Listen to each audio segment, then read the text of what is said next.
Grind don't stop. Grind don't stop. Grind don't stop. Grind don't stop.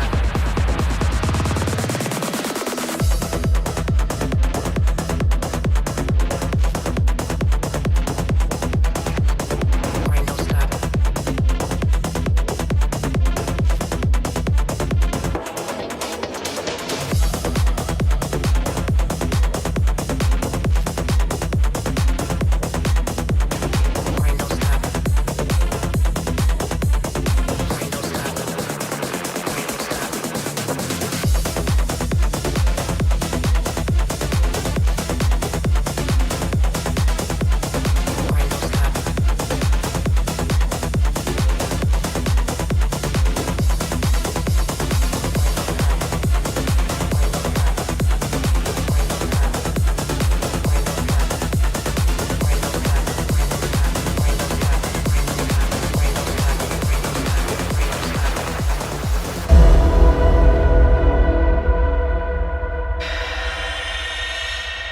Yay! Hello. Happy Tuesday! Happy Tuesday. I love getting to see notifications from Alyssa on my phone from Instagram as we're going live. It's my favorite. A multitasking queen right here. It is. You know, when what day is it? Oh, go ahead, Alyssa.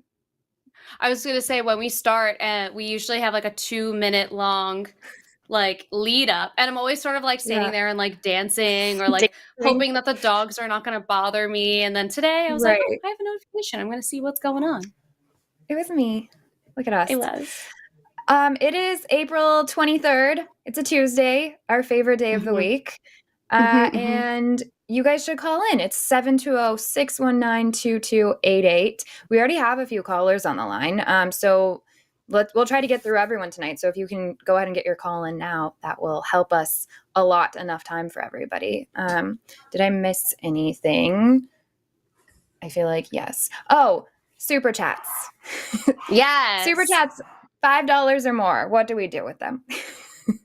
I don't know. Okay, how about I would love to hear people's worst like dating story or experience, like one little piece of it, because the super chat it's like such a small little piece of text. Yes. But I would love just like one little like a one sentence horror story of a worst date. That's great. But all super chats of $5 or more, we will read them at the end of the show. So if you have questions that you don't necessarily want to call about, or you think of them in the middle of the show or at the end, that's a great place to put them. And it's mostly an amazing way to support the show. So thank you ahead of time for that. I don't have any announcements right now. How are you? It's so funny because like we hang out and we're like besties, but then we don't really get to talk a lot other than when we're on this show. So what was your weekend like? I went to a wedding and it was beautiful, but it was very like that. It was like a real wedding. And all I could think of while I was there was I was like, I know that the cost of these flowers could probably pay off like an entire credit card of mine. You know what I mean? I was like, I don't want to be that tacky person walking around like thinking of the cost of everything in my head. But literally, but I was like, I just know that they spent so much money on those little sparkler fucking things. You know, it's just weddings are so interesting. Yeah, weddings are interesting too because like some people really, really want like big weddings and that's really important to them. And I'm not really like I don't see that for myself. So when I do go to weddings that are like very big, I'm always like, I just can imagine a million other ways I would have used the money, but it's also not my money and not my wedding. And so, you know, people do what they want. As somebody who had 3 weddings, I totally feel you. So yeah, none of mine were very like extravagant. I mean, they also, most of them were a long time ago. So that helps, but it is wild to see how much money is spent. And I feel like a lot of that is preying on women and this like Disney dream to establish like this moment in time that's supposed to be larger than life. But really it's just companies finding ways to take a ton of your money. And that's not to like yuck on anyone's yum. If you want to have a big, beautiful wedding, you should do whatever you want. But I agree. There is like part of that where I'm just like, oh, is this really what this is all about? It's interesting too, because I feel like as the economy has continued to get worse, we for some reason are having like bigger, flashier weddings. And that's confusing. And it's like people want to keep up with the Joneses on social media, but at the same time, the economy is just absolute hot garbage. So I don't know. It's just weird. It's so interesting. It's very weird. What did you do this weekend? Well, I did the Sunday show with Forrest, which was so much fun. If you guys didn't see it yet, you should go watch it. Apparently, Forrest is a unicorn. That's some news. So go check out the episode. That's cool. See what I'm talking about. It's really cool, actually. But one of our callers from tonight is actually from that show. We could go ahead and take Zach's call. I'm assuming it's the same Zach. We'll find out because he said he was going to call back. Are you good if we just go ahead and jump right into calls? Let's get into it. Okay. We'll see if I can click the button. Hey, Zach. You're on. Hello, how's it going? Good. Is this the same Zach from Sunday? I believe so, yes. Yay. Thanks for calling back. You believe so. I just want to say something real quick. When I called in and I'm put in the like waiting room, you guys have like piano music that makes me feel like I'm in like Insidious or like The Conjuring. I've actually never called in, so I don't know what the music is, but that's funny. We're just getting you in a weird mood, huh? What? So I was reading the topic, is the patriarchy worth defending? I would say no, but depending on what your guys' definition is, I might say yes, because I've like tried to find like a definition and I've come across like 5 different ones. I've come across different origins of it. Like, obviously I don't believe in treating women as second-class citizens and they're only good for like, you know, like when I look at a woman, I don't think she's only good for making babies. Mm-hmm. But I also do think men and women have like certain characteristics that are natural to them as well. So yeah, I guess I just want to hear what your guys' opinion or definition is. I think I'd be most interested in hearing what definition of patriarchy you would defend. When you say that there are some forms that you would, what form of patriarchy? Because patriarchy by definition is a society that is, that puts the emphasis and the control and the power of men, and women are secondary to that. So it's like where the majority of leaders should be men, the majority of those controlling the way the system works, the government, all of that should be men. So what, right. Like, yes, that's my question for you, is what definition of patriarchy would you defend? Maybe like traditional family roles. Traditional family roles. What are traditional family roles?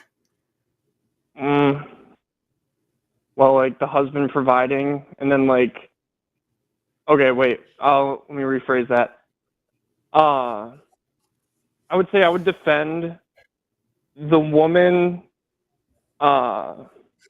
wanting to work, but not like feeling obligated to work and just be a stay-at-home mom or like housewife. Like I would defend that position. Me too. I would defend women being able to have choice. If a woman wants to stay at home with her children, then she should be able to do that. If a woman wants to go out and have a career, she should do that. If she wants to do both, she should be able to do that. And I also think that if a man wants to stay home with the children, he should be able to do that. And if a man wants to go out and work and do that. So do you have any disagreement with any of that? No, but I want to ask, do you guys think like the United States is like a patriarchy? Yes, it is. That, I don't understand that. And I'm open to hearing why you guys think that. And then maybe I could rebuttal to some of it. Yeah, we can see like some more concrete examples of that in the way that women are treated in workplaces. Like we are given different standards and are often paid less than our male counterparts doing an equivalent job. We can see it also in our healthcare system. We know, obviously, a lot of the stuff that's gone on, especially with reproductive rights in the past year or two, have been extremely alarming. And these are things that had the biological shoe been on the other foot, I don't really think that we would be having the same conversation, forcing women to give birth and revoking their ability to abort a pregnancy should they have to or want to. And we can even see it in like the way that women are treated in healthcare outside of that too. It's really interesting, actually. All of our I think it was like in the mid 80s, there was a law that was passed that made it so that health research, especially when it has to do with like creating things like tests and medicines that are like, I mean, I don't think it was even like, I don't even think this was like part of the law, but when I think about it in the scope of creating all of these tests for really serious conditions and whatever. But when we were doing research for medical conditions, you only were required to use male bodies. And only recently in the 80s, they had included women's bodies in those studies. So for years and years and years, all of the symptoms and the treatments that were being created were based on symptoms of men, and then women were being treated with the same thing. And it's a main reason why very often women go to like the hospital with symptoms that they feel are a heart attack and get told it's anxiety and sent home. It happens all the time. So it's stuff like that where we can see like really concrete examples of where men are very clearly prioritized. But I think it's even in small things too. Like I was just having this conversation earlier today with my mom about how a lot of the time I feel, and this is like kind of more anecdotal, it's less in concrete evidence, but I feel like a lot of the time when too many women enjoy something, suddenly it's not cool anymore and we can't like it anymore. And like my best example for this is like Taylor Swift is a really easy one. It's like too many women really, really, really enjoy her. And so now we have to have groups of people tearing her down. Similar thing with like astrology, like women like to whatever. I mean, and that's like a big generalization, as is for Taylor Swift, but these people really like astrology. And so now we need to tear it down and make it sound like it's silly, even though whatever, it's just a fun way to have a conversation if you know, if that's what you want to do. Well, and we see this happen a lot. You think astrology silly, right? I think that it's like a fun thing to talk about. Like when you go, like when you read a magazine and they're like, this is your whatever. I don't know, whatever. I would never make life decisions based on astrology. Yeah, but I think astrology it's is like not based in science. None of us are going to be arguing for that. Zach, I have a question for you. Do you know what year women got the ability in the United States to get a credit card?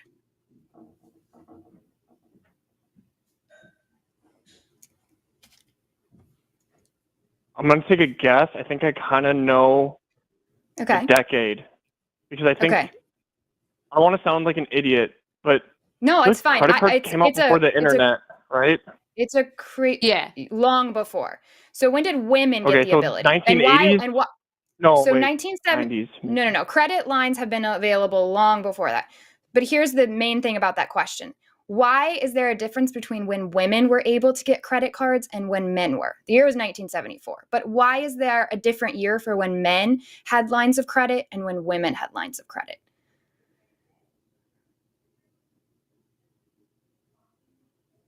Well, why is there different years? Yeah. Probably I can tell. Because men or the lawmakers didn't want, lawmakers probably didn't want women to have a credit card or credit. Women didn't have, because women didn't have as many even legal rights. And today, Alyssa and I have less legal rights than you do in most states in the United States of America, only because of the fact that we are women. So that's what we mean when we say it's a patriarchy. There's so many smaller, like anecdotal things, how we're treated in healthcare, how we're treated in the workplace, things that we are progressing in, and legally we've made some changes. But then there's a lot of things too where we're still having to fight for our rights. Like, when's the last time men had to get together and fight for their rights as men. That's not happening. And women are still having to do that just for our right to make healthcare choices about our own bodies. But besides like abortion, which is like debated, what rights do I have as a man that you don't have legally today? That's a massive right. Abortion? That's the right to my own body. So I don't get to decide if I die or live based on which state I live in. So I had an ectopic pregnancy. I've talked about this before, and this was years ago. And there are certain states now where if I live there, I would die 100% because I had to have that pregnancy removed because it was actively killing me. And there are states that are actively not allowing me to do that. That's a problem. And you don't have to face anything like that. There also, all of the way that we have done some of our most important medical research has been done on a male model. So the likelihood of a woman going for treatment in an emergency situation or in just a day-to-day situation and receiving a diagnosis that is accurate and timely is drastically less. We don't fund research in medical environments for things that specifically affect women as highly as we do things that also affect men. So like, car accidents too. Don't they research on mannequins that represent men's bodies, which has different impact on the outcome? Yeah. Right. Exactly. So even things like that, where this world and even its safety system is not built for us. And we're not considered in that situation at all. Like the test that they give for heart attacks is built on the way that men experience heart attacks and women experience heart attacks in a completely different way. So we just are automatically at risk for something that's lethal because we just were not considered as being important enough. I've never read into these subjects before, but assuming you guys are telling the truth, I would definitely agree with that. Like that doesn't sound crazy. I think it's worth looking into. And I think when you haven't lived that experience, it makes sense why you wouldn't know. Society is also kind of designed for this issue doesn't come up very easily unless you're personally facing it. So I really appreciate you asking these questions and being honest again, like you were on Sunday. So appreciate it. Because I do think it's worth learning about and going and looking these things up.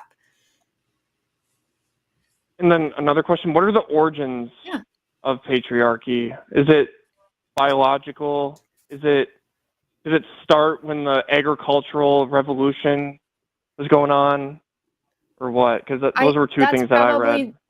That's probably the most common response you're going to get. I can't give you like some kind of professional response on that. Why I think it continues though is because I specifically think that because I think most of the reasons patriarchy happened are I don't think they were very relevant then either, but they're just completely irrelevant now. And so why I think it continues is because we have oftentimes religious people, which is why we see this a lot in Islam as well. We have extreme religion where patriarchy is how they stay in power. They have to keep women and children under them. They have to keep a hierarchy. Hierarchy keeps other people in power. It specifically keeps elite people in power. And so they rely on a hierarchy. I keep mispronouncing that. But they rely on a hierarchy because that is what keeps them in power. You have to have people below you so that you can stay up here. So that's why it continues. I don't even think most men would advocate or want patriarchy. I think a lot of men will already say that they don't want that. And then the ones that say they do have been duped into fighting a battle for somebody else who wants to stay at the tippy top that they'll never, ever get to experience. Does that make sense? Yeah, that does. But I've also met women that like would disagree with you guys in the sense that they want to be like so yeah, like I've met like a fair amount of women that wouldn't mind just being submissive to their husbands and being taken care of. Great. If they want to do that, They have the right. Yeah, but then you brought so up the that's what choice we're thing. advocating for. We're advocating for if my sister wants to stay home with her baby and that's it, I want her to be able to do that. I think that's amazing. If her and her husband can pull that off, that is lovely. I would also love for the government to help with childcare and stuff like that. But what I'm saying is I want her to be able to do that if that's what she truly wants. We can also get into the weeds of, do you really want that? Were you indoctrinated? I can't really start thought policing people, but that's a whole nother subject.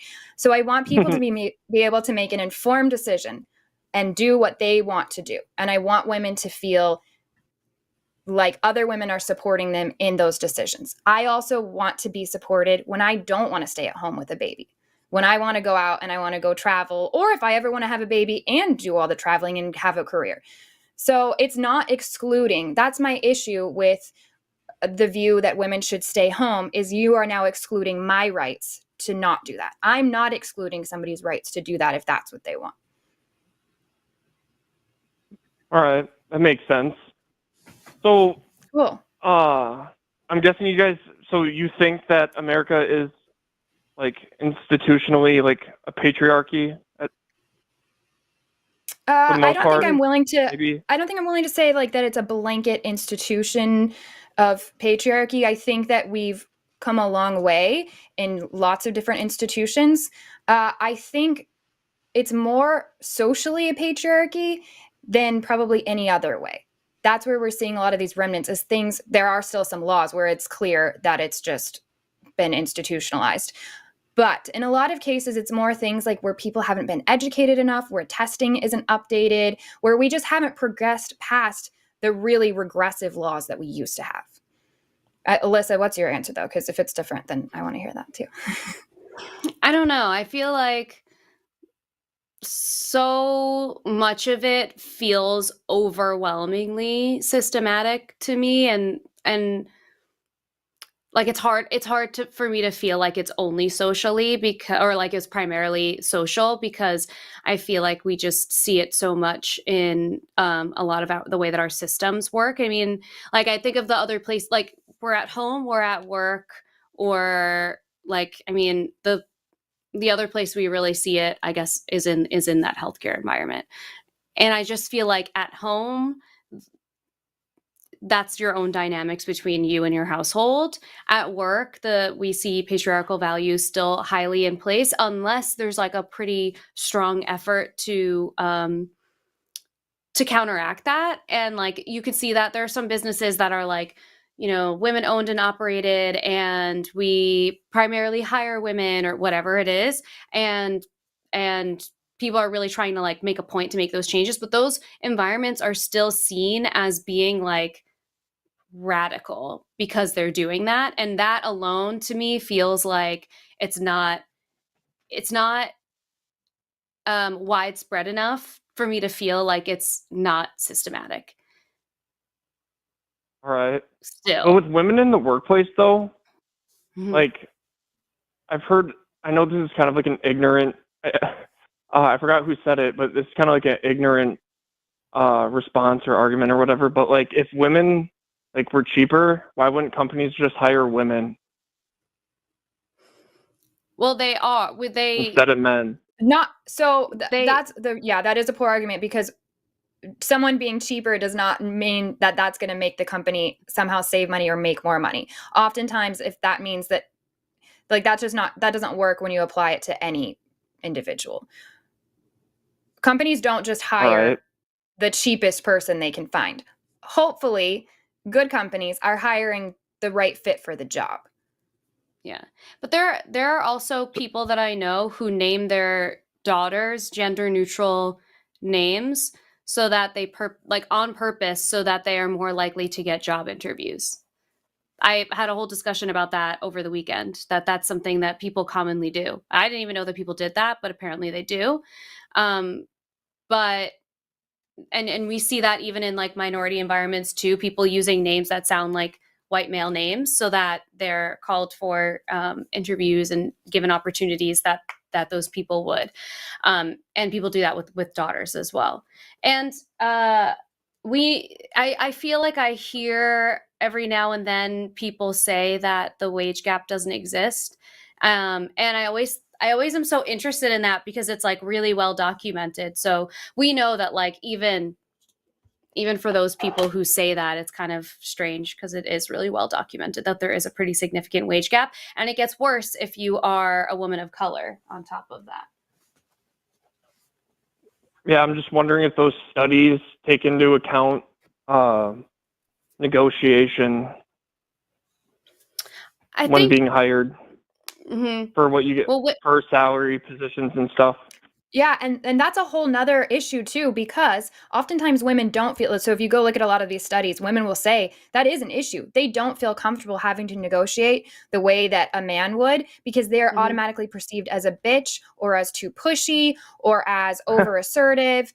And so that's another thing, is you're constantly, as a woman, constantly having to hold parts of yourself back, that if a man did it, he's going to get it, like it's going to be applauded, and you just see him as confident. And then when a woman does that, it's often seen as, oh, she's going to be a problem maker, she's demanding. And so that is a whole, like, that's why to me it's so hard to measure the impacts, the impact of patriarchy and of misogyny, because women have to adjust and shift and hide themselves in so many different ways. And it's like this lose-lose situation where you're right. Maybe you aren't negotiating at, quote, as well as a man would, because if you do, you definitely won't get the job. Yeah. All right. Now, I like to ask people this question, but obviously, like, I would agree with you guys on, like, hiring a person. If it's between a man or a woman, I obviously agree on hiring the person who's going to do the best job. But how do you, like, enforce that without, because I don't think, like, people should be told who they should hire or who they shouldn't hire, when it's like, if there's two candidates and they're like equal scales, like, I don't think, like, you can tell the person who to hire for their company unless you impose, like, some diversity quotas or something, or I don't know. So, like, what's your guys' response to that? I think it kind of, like, when you're hiring somebody, I mean, it would be really hard to have two people who have, like, the same exact like resume, but I think part of it is also like personalities that are going to like work well together. Are they going to like, do they both have the same like teamwork dynamic, whatever? And yeah, so I think there's always going to be more to hiring than like just the straight up like qualifications. I think the other problem is I don't have somebody much smarter and much more educated on this subject than I am has a really great short-term solution, like a practical solution to this. However, I think long-term, and that's why I do this show, is just having these conversations, educating people, making people aware of what women go through. I would think that based on this conversation you have with us, if you were in the position of hiring someone, you might even reflect back on a little bit of this conversation or on some of the research you maybe do after this conversation. That's already great, because I don't think that more often than not, people are like, I'm going to go support the patriarchy today, and I am going to intentionally not hire women. I think there's little biases and there's prejudices and things like that. And the more we have conversations like this, the more we expose when those things are intentionally happening, I think the bigger change that we're going to see long term. But I don't have a really amazing short-term solution to offer right now. Fair. I heard, I was reading something that said, like, it's like, it's so deeply, like, ingrained to us, and it's, like, self-replicating, that we don't even, like, realize it. It's just, like, subconscious stuff. Yes, exactly, because a lot of it hasn't been pointed out, or people haven't heard it, or they grew up indoctrinated. And even like for us too, like, I don't want to speak totally on Eve's experience, but there are moments where like I have to check myself and be like, actually, that was kind of a weird, like, there are moments where it's so subconscious for all of us where I have to think like, why am I having this immediate reaction? And am I actually just responding to something that I was conditioned to feel? And one of those things, this is like very silly and yeah, this is very silly and very small. But for the longest time, when I was a kid, my favorite color was pink. And then I got to like middle school and then I was like so embarrassed that my favorite color was pink. I thought that was so lame, so girly. How could I do that? And it took me until I was like in my late 20s to be like, you know what? No, my favorite color is pink. And why did I not like pink? And I honestly think that was like an internalized misogyny situation that I was just playing in my head, that like super girly things are like frivolous and silly. And like even things like reality TV shows, like every now and then, sometimes you just need to put on a Bravo show and melt your brain for an hour. Sometimes that's just how it has to be. And I think like there are parts of those shows that are definitely like absolutely not great, but we've been given this idea that if it's something that is like really girly and like perceived as like a primarily female audience situation, that it's like not as worthy of respect, and that sucks. And like I still find myself checking myself with that thought process of like, do I actually not like this thing, or did I just think it was so girly that no one would respect me for liking it?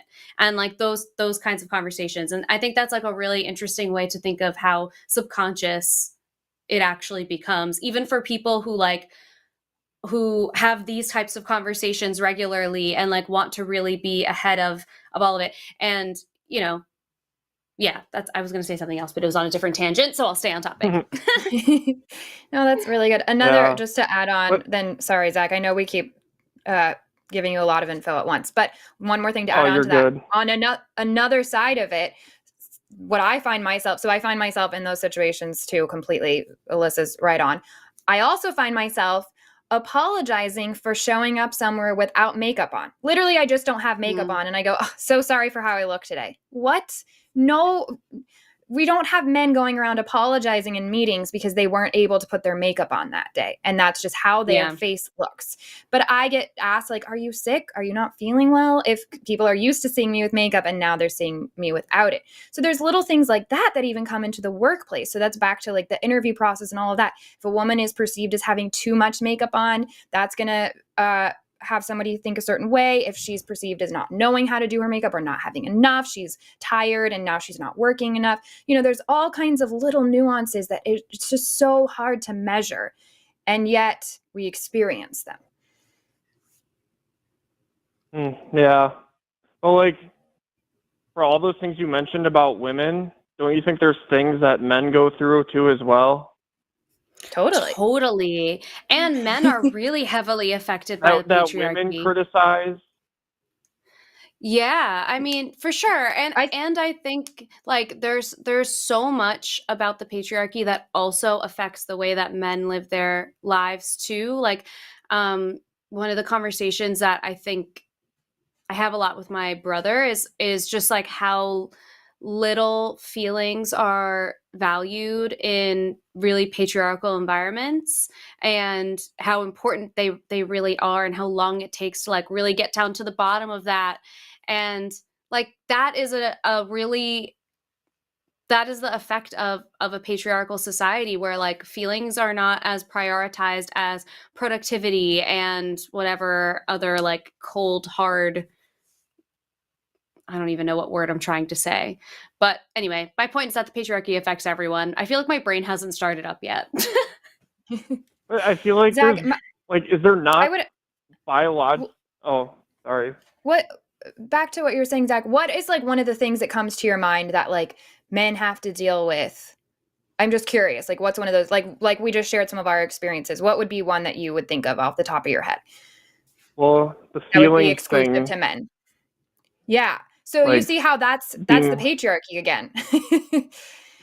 Well, or it's just like, I read some things about like men are like just not as emotional as women. I'm not trying to sound sexist or anything, but is there like a biological reason for that?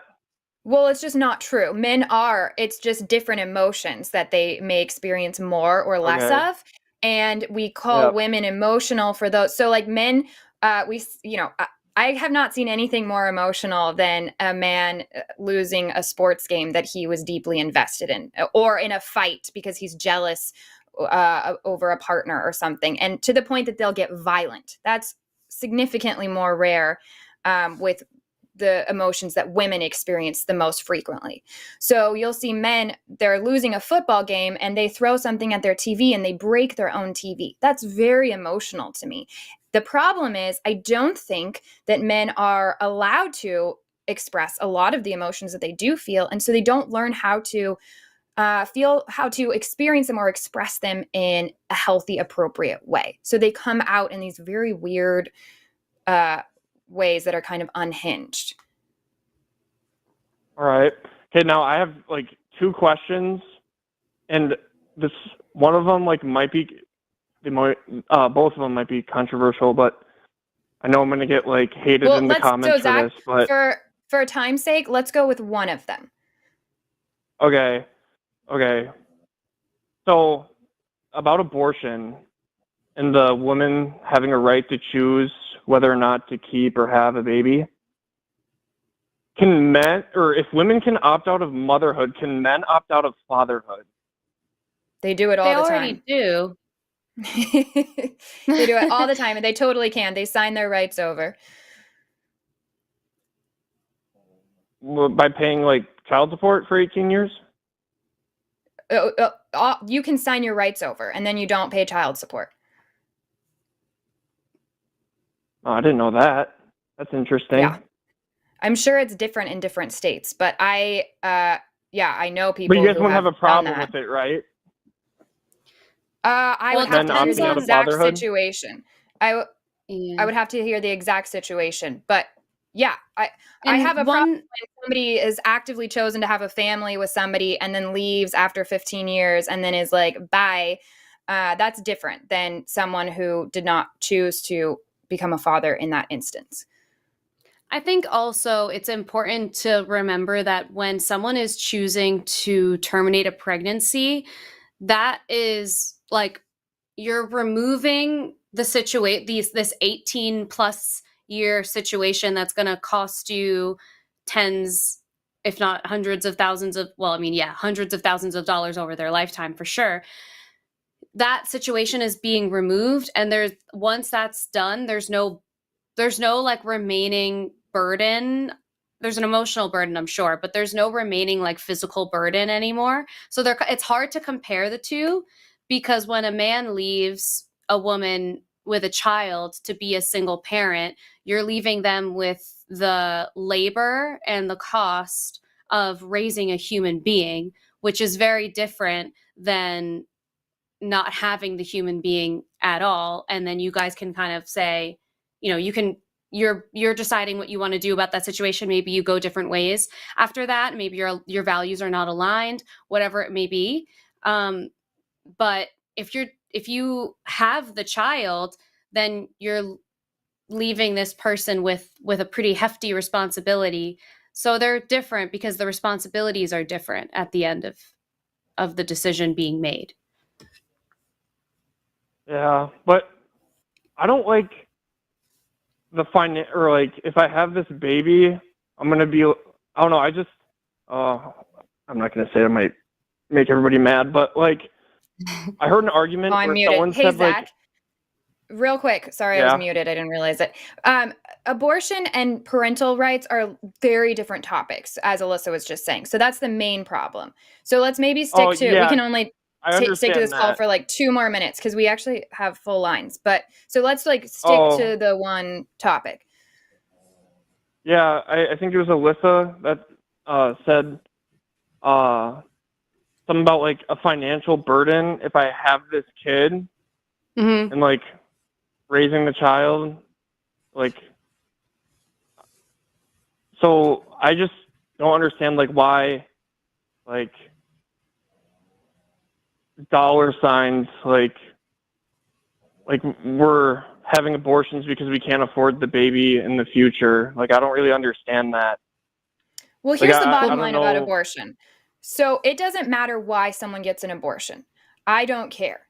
What I care about is it legal? Should we be able to legally force another human being to give their body and their time and their health to another life form? And I don't think that should ever be a thing. I should not be legally required to, we had this talk, was it last week, Alyssa? I don't think I should ever be legally required to hook up my body. Let's say we have to be connected by like a blood bag. I don't think I should be legally forced to do that for Alyssa or a fetus or anything. That's the whole abortion conversation right there. So it's not really like, oh, that person can't afford it. That's your own personal judgment on that situation. That is not the actual legal argument there. There's like so many, that's why I don't have an opinion. There's like hundreds and hundreds, there's really millions of reasons a person could get an abortion because it's going to be different for each individual person. What I care about is someone's legal rights to their own body. I understand that, but for time's sake, and we don't want the government. In the future, we can talk. Don't. Yeah. Do you want to call back on this issue, Alyssa? Would you be down? Yeah, absolutely. Sure. Yeah. Okay. Awesome. But thanks, Zach. I really appreciate I want to get to the other caller. So.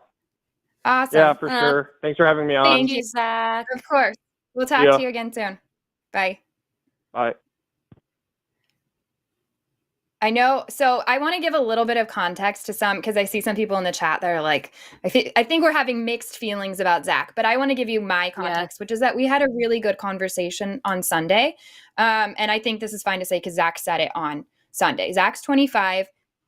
Zach is being very honest. Zach was very honest on Sunday in the conversation. And I love that we are able to, I know hearing some of these questions can have a little bit of shock factor to it, but I don't know. I think Alyssa and I are pretty unfazed. I can't speak for you, Alyssa, but. Oh yeah. I'm fine. And I also appreciate his willingness to like be open to other people's opinions and open to changing his opinion. That's really in general, I think I've said this before, but like one of my big behaviors that I'm always trying to work on is defensiveness. And so when I see other people being like really willing to learn without any level of defensiveness, I'm always really impressed by that. And so yeah, I appreciate that from Zach too. Cause like he was calling in from Florida. Like we have no idea what his background is and like what type of environment he's surrounded by. So like conversations that seem very like obvious for us might not be for other people who live in other places and are just surrounded by different conversations. So I appreciate someone calling in, also knowing that the question that he's going to ask is like him sort of walking into the flames. Right. Totally. Yeah. He kept saying, he's like, people are going to be so mad. Right. Oh, but he was respectful this show is in the way he asked. Yeah, exactly. Yeah. And Alyssa and I can both hold our own, and we will shut down a conversation if that ever needs to happen. Yes. Announcements. I have the shows, and then if you want to remind people about our Patreon, but tomorrow, Wednesday, we have the Hang Up with Matt Delahunty and Will Judy. I adore Will. I think that's going to be an amazing episode, so make sure you tune in for that. Thursday, we have Takis with Arden and Josie. Friday is a 'Cause I Wanna, and that's with Forrest and Roxanne. Let's see what I'm missing. Sunday show with Eric and Forrest, and then there's the Sunday show after dark with Matt Delahunty and Shannon Q, which are two of my favorite people together. And then we have Monday Skep Talk with John Gleason and London Storm, leading you back to Tuesday with Alyssa. I was about to say with Eve, and you're also over there, but I'm going the wrong way, with Alyssa and myself. So lots of good stuff. Always good stuff coming up. And make sure that you visit us on Patreon, patreon.com/calltheline. There's lots of really exciting stuff going on there. We talked about this a little bit last week, but there's a new weekly podcast for patrons, and Jimmy is like calling us blind and having conversations and asking trivia, and it's really funny. So if you haven't checked out the Patreon, definitely check it out. And we really appreciate it. It helps support our show and the line as a whole. And there's going to be like lots of really exciting stuff coming up there. I know Jimmy's really wanting to like beef up the Patreon. So now is like the perfect time to get on board if you haven't been already. Absolutely. It's patreon.com/calltheline. And just a reminder, if you're looking for more ways to support the network, you can, any super chat of $5 or more, we're going to read it at the end of the show. And that is another good way to support all of us here on the line. Alyssa, do you want to pick our next caller? Sure. Okay. Let's see. I think our like house is programmed to turn on the lights at a certain time, and one of the lights just came on and scared me. That's so funny. You have like a smart house? It is not my doing. It is my partner's doing, 100%. I don't know how to do any of it. I'm just like yelling at, which I'm not going to say her name, but there's a device here who has a name, and I'm just yelling back and forth all the time. That is so funny. Okay, so I'm really interested in this call from St. Michael. Do you see that one there? Wait. Okay, cool. I see at the very bottom. Yes. Okay. Let's do it. Hi, St. Michael. Hey, how are you? Can you? Good. I just you made a comment about women being unfairly judged for not wearing makeup. Why men are not judged for not wearing makeup? That's because men usually don't wear makeup.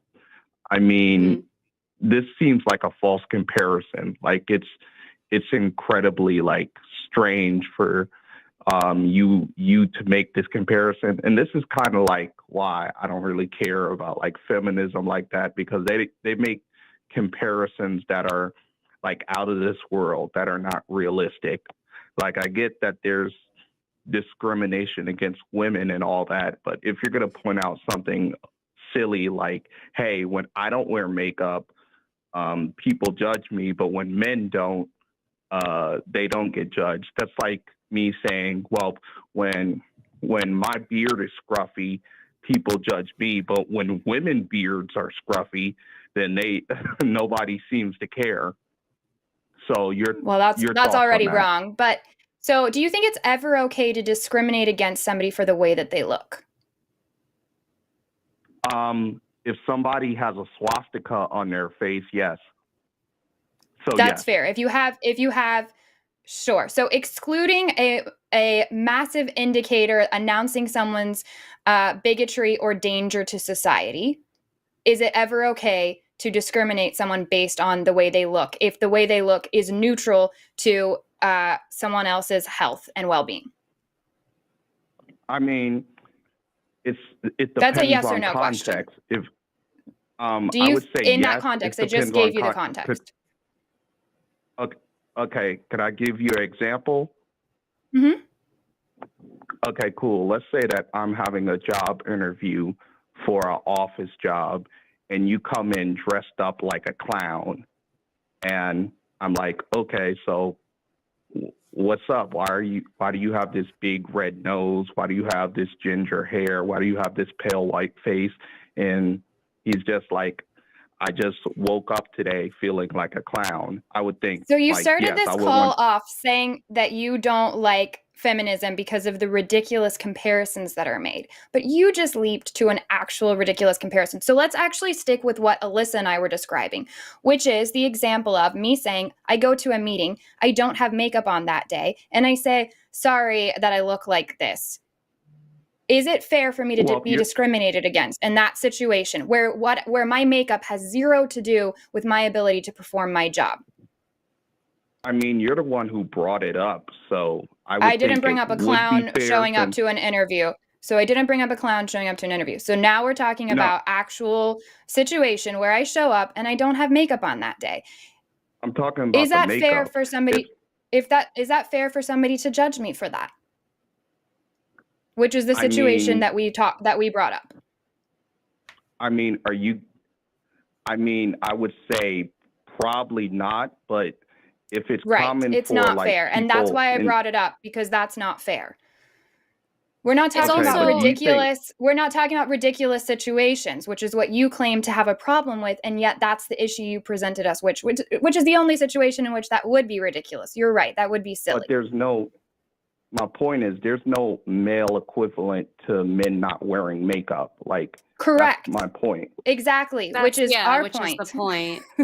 Yeah, like there and are that's the very fault. different standards for what is appropriate for a woman and what is expected for a woman in many environments, and especially in work environments. Like I wouldn't, if I came to work with my hair like not done and my makeup not done, I would be perceived as a person who is not ready for work, who is not capable of doing the Okay. things that I have to do that day, when in reality, the way that I look has nothing to do, especially if I'm dressed appropriately. Like there's nothing It shows inappropriate professionalism. about, but why? That's Wearing the makeup point. shows professionalism. Why? Well, if I want to Who make decided that women need to wear makeup could to adhere to a certain level of beauty standard? women, because No. they keep on doing I it. would like for you to go read the history of makeup. Oh, okay. Yeah. Which book? Any book you want. And also, Do you have like any books that? there Do you have any was a books period that of you want to suggest? Yes, go start with Kevin Aquan's book. I can't remember what it's called. I think it's called The Facebook or something like that. That's a good place to start. Okay. So could I tell you something? If I, as a man, Let's let come Alyssa was into- going to say something. So let's let Alyssa say what she's Go about to say, ahead. and then you can say. something to also consider is there are periods of time where men were wearing makeup, and that was very much a part of how they culturally, like it's in society, how they showed up to certain events. And that has changed over time.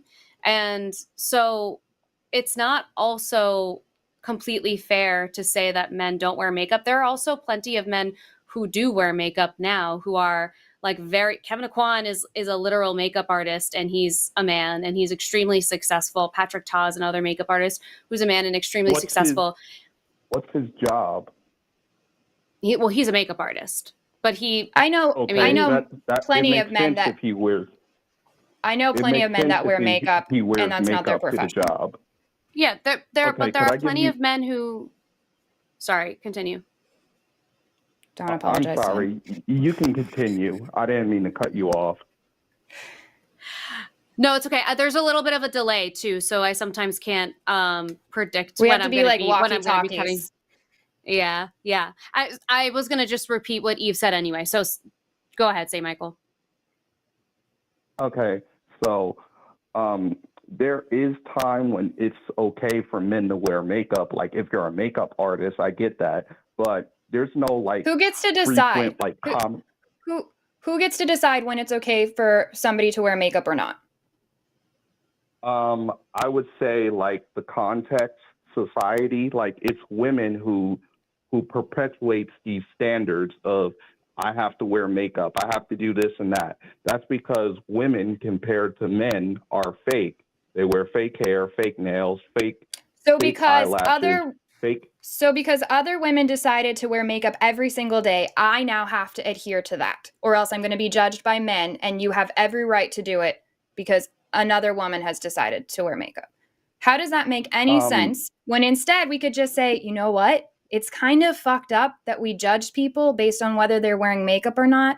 And if they're being professional in every other element, they shouldn't have to wear makeup. Let me give you an example. I'm in the military, right? And we are very much petty, like when it comes to our appearance. Whether we're good or bad at our job, our appearance always have to be on point. So, like for instance, I got flagged because my shoes wasn't tied tight enough. I got flagged because my PC wasn't crisp enough. Now, I could be like, well, if I'm good at my job, why does it matter what I look like? but I have to look like everybody else. I have to uphold the standard, right? I'm not in the military, so I'm not understanding how this is relevant right now to the topic that we brought up. So you called in to say that you disagree with feminism because the comment I made about makeup, and then you started talking about clowns.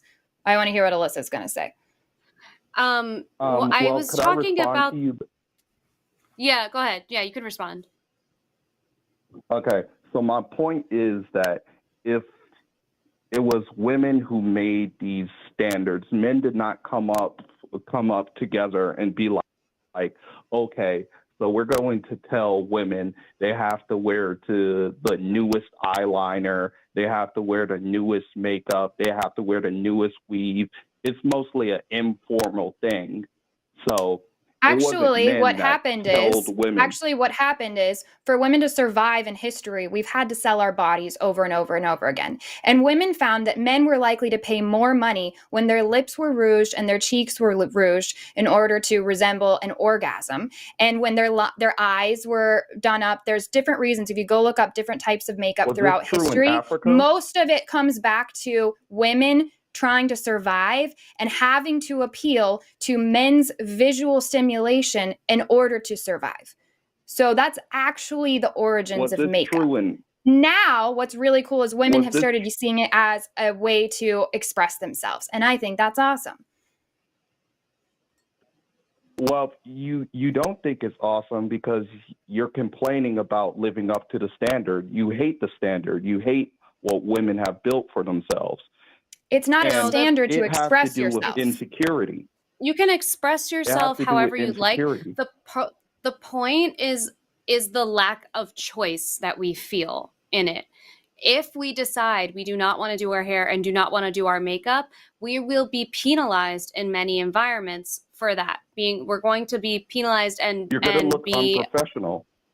That's why. Why do I look unprofessional if I don't have mascara on my eyelashes? What does that say at all about my ability to speak? I'd also like to just, one quick thing. Hold on one second, because it was about the army thing before, and I just have to quickly say, it's so weird because I was talking about this also earlier today with my mom. I think that the army and the military, the way that they do things like that, some of it is going to be safety, right? Like you can't have your shoes untied. Like that's important because you're going to be doing physical stuff and you'll be around other people, whatever. Some of it is safety related, but these other things that they're just being really petty about, in my opinion, is a way to brainwash people into compliance. You are making them comply on such a teeny tiny small scale that they will comply with everything else that you do and say. So that's my one thing about that. The other thing is there is no relation to how physically ready a person is in terms of their hair and their makeup. I mean, we're really talking about makeup. Makeup has literally no relation to my work performance at all, ever. It never has, and it never will. They are not related. Do you feel that if somebody gets the small stuff right, they can be trusted with the big stuff? No. Yeah, I don't. What do you mean? I don't think so. Just because you can make who's your bed every what day big stuff and small stuff is, yeah. And just because you're making your bed every day and tying your shoelaces right doesn't mean that I think that you can aim a gun correctly. I don't know. Those don't feel related to me. I think here's the thing: if you can get the small stuff correctly, if you can knit like a sweater, then something tells me that you can drive a helicopter. So you need me to be able to wear my makeup properly in order for me to do my job here and run this show. I need to have mascara on and eyeshadow on to do the show properly, because next week I'll do the show with no makeup and we'll see how it goes. I mean, aren't you streaming live on the internet? Wouldn't that help you out, get more views if you look attractive? If not, then just do a radio show. Screaming live. So So our other co-hosts don't have to wear makeup, and they don't wear makeup unless they are, and I don't know about it, in which case they're doing a really good job with their makeup. Yes. And so if I have to spend an hour ahead of time prepping for something that they don't, then that's ridiculous. And you're making my point for me. And luckily, the type of people that enjoy watching our show don't give a shit if I'm wearing makeup or not. We could do a no makeup show. I'm Honestly, down. I'm no makeup next week. Me too. Many times, let's do it. Many times we do the show. I'm ready to move on from. When what? When you don't want to do your makeup? No, the only reason I put on makeup that day was because we were doing the show. And that's like a very internalized thing that I'm doing there. Yeah, absolutely. I say let's do that. I'm ready to move on from this caller. If you are, I don't think we're going anywhere, and we have a bunch of other callers. Cool.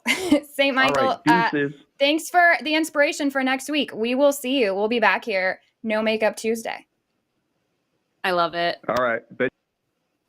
Oh, bye-bye. Sorry. The delay. I know it's hard to hear. Time. We can't. I know. Sorry. That was getting infuriating. So the amount of misogyny was so bad. And also just starting the call accusing us of having ridiculous what did he call it? Comparisons, and then going to a freaking clown. Yeah, exactly. I can't take that seriously. Right. And also, like, it was crazy that he was trying to bring up the beard example, because when men grow like scruffy beards, a lot of the times they're viewed as being more attractive, more mature. Right. Like, that's what I was thinking. What do you mean? And like, there are women who grow facial hair too. And I can tell you, as fucking short as the day is long, they would not be seen as professional with facial hair if they're presenting as a woman. So that man, he was giving me acid reflux. The helicopter and the knitting. He's what? The knitting and the helicopter. Yes. Oh, I got. And also, apparently, he said something I think we both missed. He said something about women being fake. I don't know. I'll have to go back and listen. There was one thing after the other. That was just an all-around not good call. Okay. Should we take another one? We can try to get through these real quick. Okay. Yeah. Let's just go. I'll just start from the top here. If I can. Jacob. You there? Can you hear me? Yeah.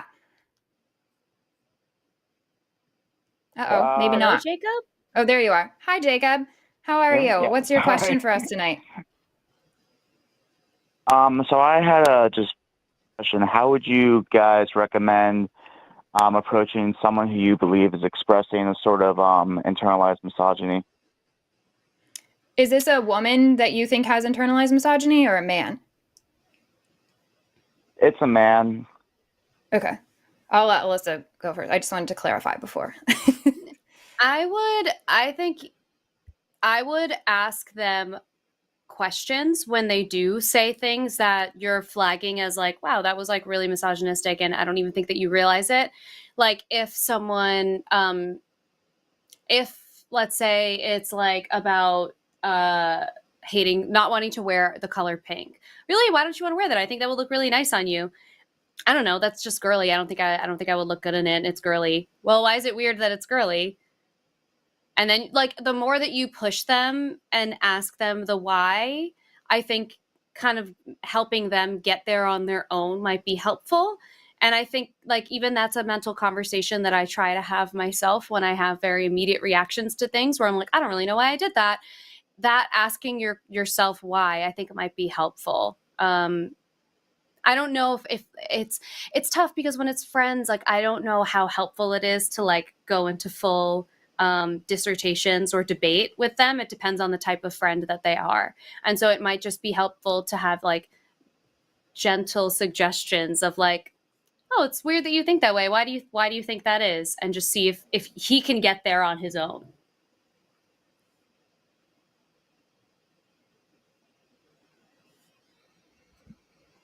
You there, Jacob?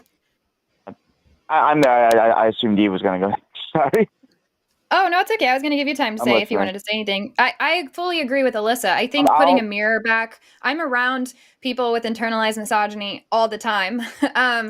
And I think, just reflecting what Alyssa said is perfect. Asking them why they think that way. Also, I reach a point with somebody where I see that they're like exhibiting the exact same behavior over and over and over again. Then I will eventually call it out and be like, hey, that's kind of sexist. Did you know that? Or whatever it may be. And if they really still continue it, then I'm done. Not being friends with them necessarily, but I'm like, cool, I'm not going to engage in this part of the conversation anymore. And that alone will already help somebody. Like when I'm just like, yeah, that's not cool. Like that's not funny, or whatever needs to happen in the conversation. It's hard to know without specifics, but yeah. Yeah, I mean, I can give some specifics. Like, for instance, a couple of things he meant. Like, some things are a little more innocuous. Like, he'll say he prefers company of men to women, which I think own is probably not a red flag. But then there's other times where he said stuff like, if we're watching a show or something, like, and we're talking about like couples or ships we like. And I bring up like a straight couple, but really like any couple with like a woman in it. He's like, oh, I can't really get invested into. I'm only able to get invested into like. I'm like, I told me like, oh well, I'm gay, so I don't really get. Else, I'm like, well, I get it, so. I think you cut out there a little bit. Yeah, I missed your last sentence. Yeah, the very last thing that you said, you were talking about watching you were talking about watching I think TV shows, and there'd be couples that are like two like male. I'm assuming, do you mean like in like the challenge or something, and it's like two guys or something competing, and if it's a guy and a girl, he's like not interested in watching? It's like watching a show and just discussing like a show, a movie, game, whatever. We're like talking about, oh, these two will be cute in a couple. Mm-hmm. He is only the woman involved in the pairing. And he's like, I don't like. He's something about it. He's said that like I just don't. Him, he doesn't really. Exact words he uses, but it's basically he just can't get invested. He can't really says he can't understand that kind of like. Like what you said. I asked him like, well, why is that? And he's like, I'm gay. I only really get man kind of relations. I'm like, so gay, and I get it. So where's your where are you? What's going on here? And I'm not sure how to really approach that. Yeah, I think again, like asking those questions will help for him, because I think it's more helpful to, like, what's that phrase that's like, if you teach a man to fish, that situation. I think by asking him those questions and trying to drill down a little bit will give him that, like, teaching him to fish versus just giving him just being like, hey, that was actually kind of misogynistic or whatever. Because I think people are not going to respond well to that. I don't think that he would necessarily respond well to that. That's how I'm calling him. Yeah. So I think if you're asking the question and allowing him to try and think about it himself, maybe he'll be able to come to a conclusion. And you can even use an example that you maybe experience, even if it's like kind of made up. And you say like, oh, it's weird that you say that, because I was just thinking about how, I was using this example before, how I thought I hated Taylor Swift, but I think I hated Taylor Swift because it was like too many girls liked her. And now I'm realizing I actually don't hate her. I think I'm actually kind of neutral about her. And I don't know, see if you can like guide the horse to the water and hopefully he'll drink. Because I don't think, it doesn't seem like this is a person who's going to respond well, like I said, to like a debate or like a super long like intervention about it. Okay. Yeah, and I think at a certain point, you have to realize, like, if a friend is just being consistently racist or consistently sexist, and they don't want to change that at all, which maybe you need to ask him, hey, do you want to understand women better? Do you want to value them in your life more? that might be what you need to eventually ask. But there's a certain point where it's like, okay, this is not my thing to figure out for you. Because oftentimes at that point, professional help is needed, I think. But who knows? I don't know. Like I said, I don't know your exact situation or what's really going on there. Clarify, he's not like, he's not the kind of, like, he's not, let me put this, he's not like the last caller where he'll be a little more blatantly misogynist in some areas. Sure. I really genuinely, he's aware he's doing it. Okay. And like I said, some comments are innocuous enough, but some of them are like, I think there's some almost subconscious level of maybe like socially ingrained misogyny or something that you're just not aware you have. And I would like to help you understand you have that without being like, you're a misogynist, because that's not going to that's not going to be productive. And so. I think Alyssa's tip about asking why something is said, or like, what do you mean by that? Or if there's like a joke where you're like, that's kind of sexist, being like, I don't understand the punchline, just kind of reflecting it back. Yeah. I don't understand the punchline is so good. Yeah. Like what's what's funny about the joke? Sorry, I like really don't get it. And having him explain it out loud, like those moments are chef's kiss. Wonderful. Yeah. And someone in the chat just said, like, a lot of the time when you do that process of like having them talk it all out and keep asking why, you often get them to that point of like, oh my God, why do I think that? What was I thinking? I can't believe I said that out loud, when they really like boil it down. Because I think like when it's so ingrained in you, you just don't even realize that that's what you're doing. And I think it just ends up being like a defense mechanism too after a while. Like it's really comfortable to feel like you're the top dog.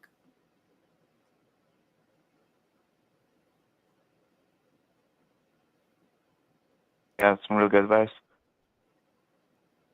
Yeah, you have to let us know if you end up giving this a try and how it goes, because I'm curious, and I think our listeners would also like to know. I appreciate you caring. Next time it comes up, I'll give them a nudge, and I'll let you know how it went. Yeah. Yes. Sounds good. Please do. Really appreciate it. Have a great evening. I try to give people time to say goodbye, but then there's the delay and all the things. And I'm like, I hope I'm not hitting drop call right when they're saying something. I know. Okay, we've got some more calls. Are you Yes, ready? we do. You want to pick one? Boy. Yes. Okay. This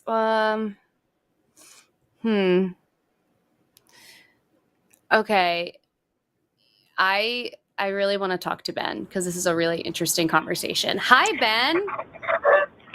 Hello. How are you doing tonight? What are you calling in with? Yes, we can. Excellent. Well, I was just calling in about kind of a two-question thing. So how is it that the patriarchy is the one that controls how men who sexually abuse children versus women who sexually abuse children, and how there's a difference in that? And then with the new proposed law in Florida that Governor DeSantis is saying that, of course, people who sexually abuse children should be put to death, which I think is kind of a controversial thing, because it can create, the whole don't leave a witness kind of weird thing, which I think is wrong in both ways. But do we think that, how do you two feel about how society views women versus men who abuse children sexually? And what can we do to fix that? Well, so I think this conversation is so interesting, because the thing that I think of all the time are the teachers, like teacher-student relationships, and how many times when there's an adult woman who has a sexual relationship with a child who's their student, in the media, it's portrayed as like the hot teacher and the, that sort of language is given, and it's so inappropriate. It completely takes away from the crime that was committed, and it's not viewed as violent as it is if it were the other way around. It's not viewed as coercion and as rape as it would be if the gender roles were reversed. And so that is also, it's so interesting because it's, at the end of the day, it's other people sexualizing the woman in that scenario, so much so that the crime is not being reported the way that it should. And I assume that also greatly affects the way that they are punished for those crimes at the end of whatever sentencing they have. So yeah, they definitely are treated differently in some circumstances, for sure. And I think that it is still sort of like the effects of the patriarchy, because women are so often sexualized, and in those circumstances, they often are continuously sexualized. Even like the hot mom trope, like the whatever, like Stacey's Mom, that song. Like that scenario is still playing out an adult woman with an underage boy, and that's still like, they it's make so magazine normalized covers, and they make movies about them, and it's considered like cool that happened to that high schooler, when if the situation was reversed, we would all be up in arms over it. Not that people aren't frustrated by it or upset by it or whatever. That does happen, but it's treated, you're right, it is treated very differently. I think a big part of it too is women are automatically viewed as caretakers and moms, and leave alone with children, no questions asked. You would never suspect a woman of that, because by nature this is what she does. It's like part of that same stereotyping that we see throughout the patriarchy occurs over here too. And men, that's why they don't have, I think they're changing it now, but like changing tables in men's bathrooms, because men are not seen as the guy that can take the child into the bathroom, which that's a whole nother, I'm not bringing that up to say like, to make a point about that, other than to say, you're right, these things are treated very differently. And a lot of it is because of how society views women automatically as a safe place for children. Yes. I appreciate that. I was just thinking more along. Can you still hear me? Yeah. Yes. Oh, okay. Is that law that is being proposed in Florida is, I just don't think it would be carried out equally to where, and nothing against both of you on what I'm going to say here, is that like a blonde-haired, blue-eyed, Aryan Christian woman, and I'm being stereotypical here, would not be perceived as such a danger and being put to death as they would put like a man who did the same exact thing with the same age dynamic. Right, because women are typically not perceived as as being in a position of power over somebody. Yeah. Right. And so do we feel that, I apologize for interrupting, but that it is part of the patriarchy that is still imposed on society doing this? Yeah, I think so, because you're giving women a role to fit them into. Women are going to be viewed as being less dangerous, natural caretakers, sexualized in a lot of these situations, and that is not something that those people who are the criminals in the scenario didn't like come up with this persona necessarily for themselves. It's the way that they have been painted as a result of the way that like the patriarchy wants to build this whole system. So yeah, like I still think that is greatly, I think absolutely that women are going to be treated differently, but it's also because of the same like structure of the way that the patriarchy views women that created this system. And like it's so crazy because like truly the patriarchy affects everybody, and this is another really interesting example of that. Yeah, I think it's kind of hard to look into our society right now and not find places where this comes up. And this is just another example of that. I think you're right on, and that there's all kinds of biases and stereotypes happening, and which is what makes the media go with certain stories or not, which is what makes people become suspicious or even think to be suspicious of certain types of people. And we see that amongst all kinds of situations in the States. I appreciate both your opinions, and thank you for taking my call. Of course. Thanks so much, Ben. Have a good night. Have a great night. Yay. That was so interesting because I never thought about that. And yeah, that was a very good point. So I wanted to bring it in. But you choose our next caller. Okay, let's see. Let's just go down the line. Let's go on Matthew. How are you doing tonight, Matthew? Oh my goodness. Are you there? I'm doing amazing. Uh-oh. You cut out a bit. What was that? Yes, I am. Yes. Good. Oh, what's your question for us? Yes, I'm here. So I have one.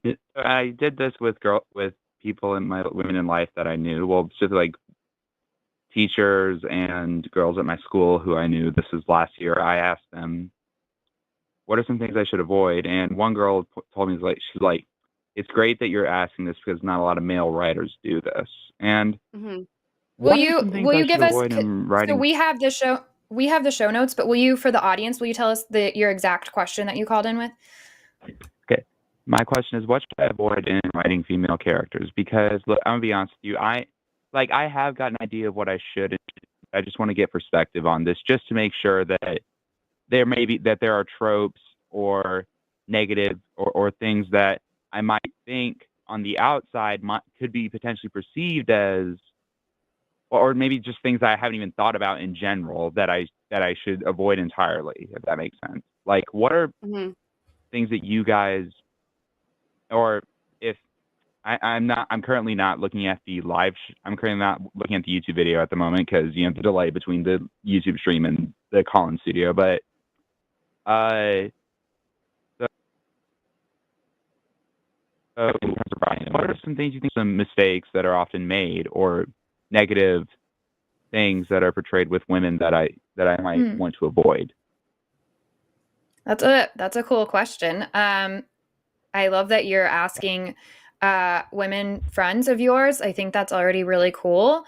I don't know if Alyssa has something right off the top of her head, but I'm thinking it's a hard question because you also have to write characters. I understand, like, as a writer, you're developing different characters, and I think more than being careful about what you do write, I would love to see writers writing characters that have a little bit more complexity and depth than male writers tend to give women, and not using the woman as this like sounding off point for the main character to look good or to have his experience, or like the typical manic pixie dream girl trope. I love when I'm reading about characters that are complex, that are as complex and as interesting as their male counterparts in the book. Mm-hmm. Okay. Yeah. Well, it's also just like in show format too. That's cool. Something else I'm thinking about too. Oh, cool. Okay. I think really cool. I've called into you. I've called in here before, and I brought up that you might remember me, I brought up that I wanted remember your to call. use. Yeah, but I specifically mentioned wanting to use characters like, specifically I emphasized on wanting to use female empowerment. If you can remember that. Yes, I do remember your call. You're cutting out a little bit, but Lilith, yeah. Apologies. I think you're okay. My internet. It gets this way at night. I apologize. No worries. I think okay. I think the one thing, the like trope that always bothers me is like the boy obsessed type of person. That always is kind of like, it's kind of just boring to watch. And I also don't think that I don't think that like women or even girls when we're young are really that obsessed with boys as as we are portrayed to look in a lot of the time. And like I think Eve is right. Just like the complexity in general is important, because when I think about what a typical female character is and what is frustrating about them, it's like the girl who's obsessed with shopping and the girl who's obsessed with shoes and obsessed with again boys, like makeup. It's like these very, like, if you just Googled like things that girls like, it would be the first things that come up. Like when we know in reality, like those are things that are part of like the part of the experience of some women. But like if I list the things that I enjoy, like my hobbies that I enjoy, shopping, doing my hair, doing my makeup, and gossiping about boys are like literally nowhere near even close to reaching the list. They've never met the list. It's like those, I think, just remembering the complexity in each of these characters. Because even if, like, let's say you're writing a character that, like, for the purpose of a story has to be obsessed with shopping, in reality, like that's actually a person who's maybe trying to fulfill something that she's not getting from her relationships, or maybe she I don't know, has like body image issues. I don't know, whatever. There's a million other ways that you can find depth even in those things. So like I would just say to shy away from going for these sort of like shallow ways to describe femininity. I think another thing, Matthew, that is a big tell to me is if I'm reading and the male characters are like briefly described their physical appearance, and then we get to the female and it's like the amount of effort that goes into whether this is like a human or whatever, like that goes into the description of how she looks, which is cool. I personally, people are different about this when they're reading. I like having kind of a visual and somebody describing this character, especially if they already themselves have a character in their mind. But be like, watch what you're doing for your men, assuming you're writing about humans, watch what you're writing about your men and your women, and kind of give each of them a fair shot in their description. That's another thing to me. So I will confirm. So the show that does feature the character of Lilith, I will confirm that is something I don't necessarily want to put into novel format. If I ever do get the chance to, I would love for this show for it to be made into a show. And do you mind if I kind of give you some background information on how I want to portray Lilith, if that's all right? Like we've got a few other callers, but if you can do it, if you can give us like your elevator pitch for it, then that's great. Okay, so I will confirm. So in the story, the 7 princes of hell all have children, and 3 of them are actually related to her. And let's just say, at some point, she is a very caring person, but here's the thing: she is also traumatized, as in Adam was not a good partner, if you get what I'm saying. And she does experience, and that's part of what I'm exploring with Lilith is victims of domestic abuse, if that makes sense. And she also, and also the thing is, I especially want to show this in the show. And of course, like while she is the only, I would say, female prince of hell in this story, she is very powerful and very influential in hell, same as the other. And the thing is, like, and of course, Lucifer is the ruler in this universe, like the ruler of all of hell. But the thing is, there's almost like an egalitarian concept to it. The reason they all kind of look up to Lucifer is he's the one who led the rebellion, or rather initiated the rebellion, if that makes sense. But she definitely is. She does have the ability to stand on her own 2 feet. She doesn't need to rely on them. But the thing is, they're egalitarian and more open in the sense that they all care about the other's input. They recognize their strengths and their weaknesses, if that makes sense. And they'll sometimes, there might be a matter that someone will go to Lilith for that they wouldn't go to, say, Asmodeus or Mammon for. Just to give an example, the princes of hell in my story, that because she might be, in terms of her mentality compared to theirs, she might be better off for answering the question. So the thing is, of course, the thing with Lilith is I do want to portray her as having some, and this is with every character, they have to have some flaws to them that you can, of course, overcome. And also, one thing I will confirm about Lilith is that I've also wanted to explore, like, the concept of motherhood and stuff like that, because I'm not Now, that is obviously not everything when it comes to being a woman. That's not every aspect of womanhood, but that is plenty of women out there are mothers, and I think kind of Totally representing that mother, and let's just say she does have that mama bear instincts. Like there's one specific instance where we'll confirm that the print that demons in the story do have different forms they can take, and there's a form they can take where it's like they're fully at their power. And let's just say when her kids and a couple of other beings that are with her kids as bodyguards are under attack, you see she's with you just see it in her face that she gets so angry, she starts to transform, and then she just teleports to that area, and there's angels that are about to attack, and she just kind of here's the part that just goes, you better back up, or I swear to God, you're not gonna like what happens next. Yeah, I love all of this. I think this is so exciting. I'm excited to hear where your project goes. I think my main two takeaways for all of this, and just so we can wrap it up before we get to our other callers, but my main takeaways, I think what's going to help you the most is make sure you're reading lots of other women authors, or maybe watching films from women directors and watching how they portray women. I think that's already going to help and influence, especially if there's a specific attribute of womanhood that you're wanting to show. Make sure that you're getting that information from women.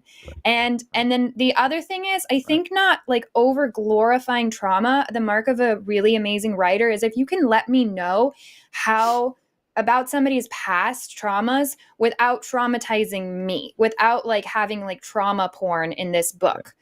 Does that make sense? I've wanted to make sure that if also the thing is with every work of literature that I do, one constant theme I kind of want, not even if it's the main theme, just something to be there. Because for me, as someone who's more of a secularist, I've kind of taken this approach.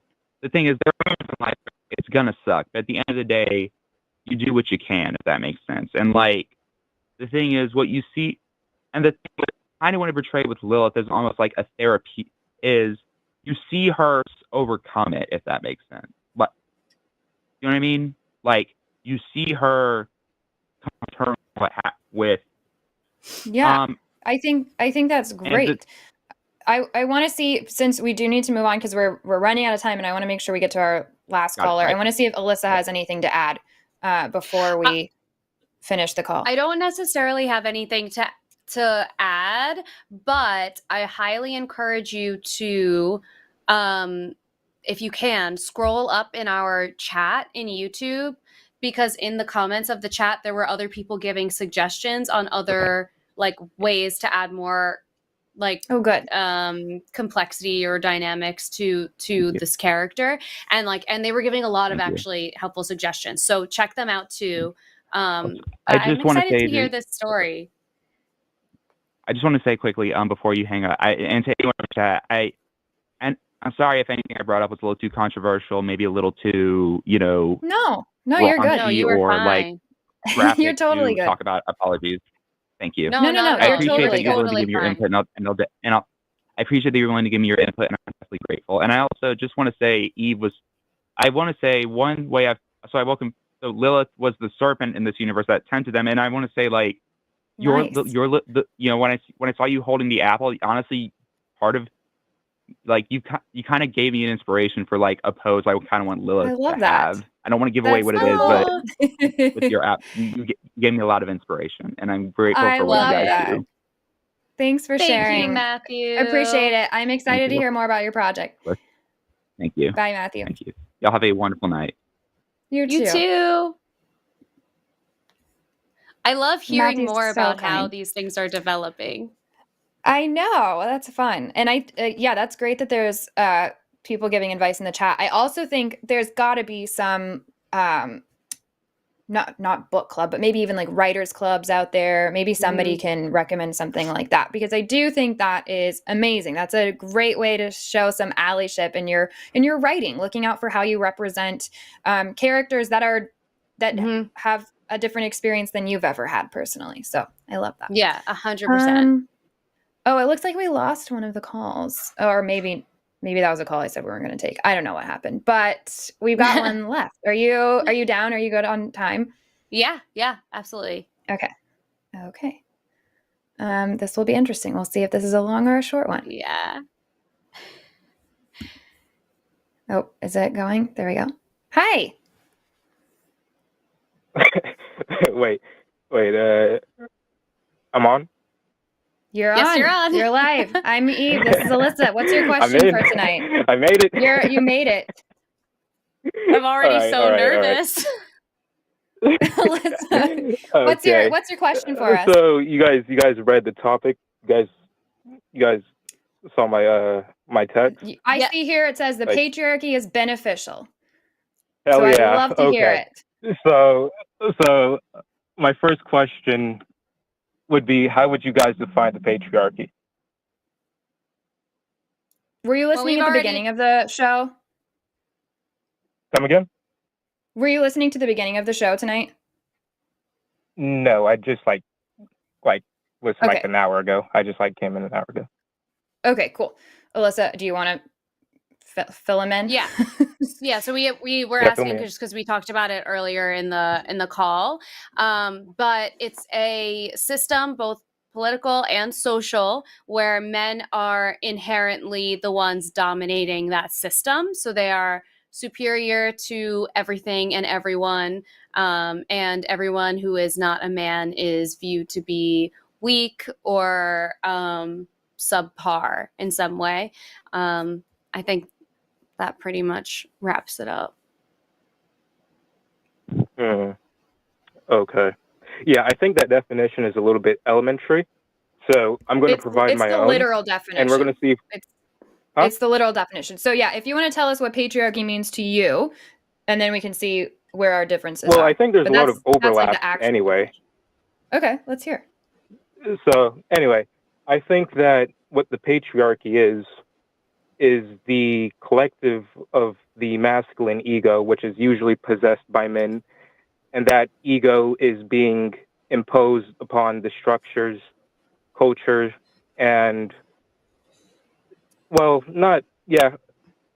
structure, culture, customs, and the morality of a civilization or society. So there's an overlap, but what I wouldn't agree with, kind of, I guess, in the conventional definition of what you just said, was that it necessarily puts all men in power, or men in power, over anybody else who is not a man. I don't think that's necessarily correct. So I guess, you see, because there's a lot of angles that you could approach this from. Let me just follow up with another question, okay? Sure. Is America, would you say America is ran by a patriarchy? I mean, I think it is, but would you say it is ultimately? Yeah, so that's what we answered earlier in the evening. Yes, that in general, Okay. Alyssa and I we both have slightly varying opinions. We'll see if that becomes relevant in this call. We have slightly varying opinions on how extreme and where we think that patriarchy shows up the most. But yes, we both agree in general that this is a patriarchal society. Hold- What was that? I don't know if I could hear you right now. Oh, can you hear us? Okay, I can hear you again. I can hear you again. Yeah. Okay, so what's your question? Okay, so America is a patriarchy. Okay, now, is Iraq a patriarchy? Yep. Okay. Now, it seems absurd right now, but I promise it's going to lead to a point. Anyway, is Japan a patriarchy? Can we get to the point instead? Or does it take leading questions? So basically, we see that there are ubiquitously, there's patriarchies within every corner of the earth, but the treatment of men and women are completely different. Well, just about every nation on the planet is a patriarchy. At least every developed one is a patriarchy. I would disagree, actually. No, I disagree. Okay, my partner's from Finland, and Finland is more of an egalitarian nation. And you can see that when you're there. Yeah. It was the first time I've ever been able to walk around a city by myself and didn't have anything happened to me that made me feel unsafe, which I was like in tears because I was like, what? I didn't even know this was a thing I could experience. So anyways, continue. Okay, well, yeah, patriarchy I isn't disagree. defined by.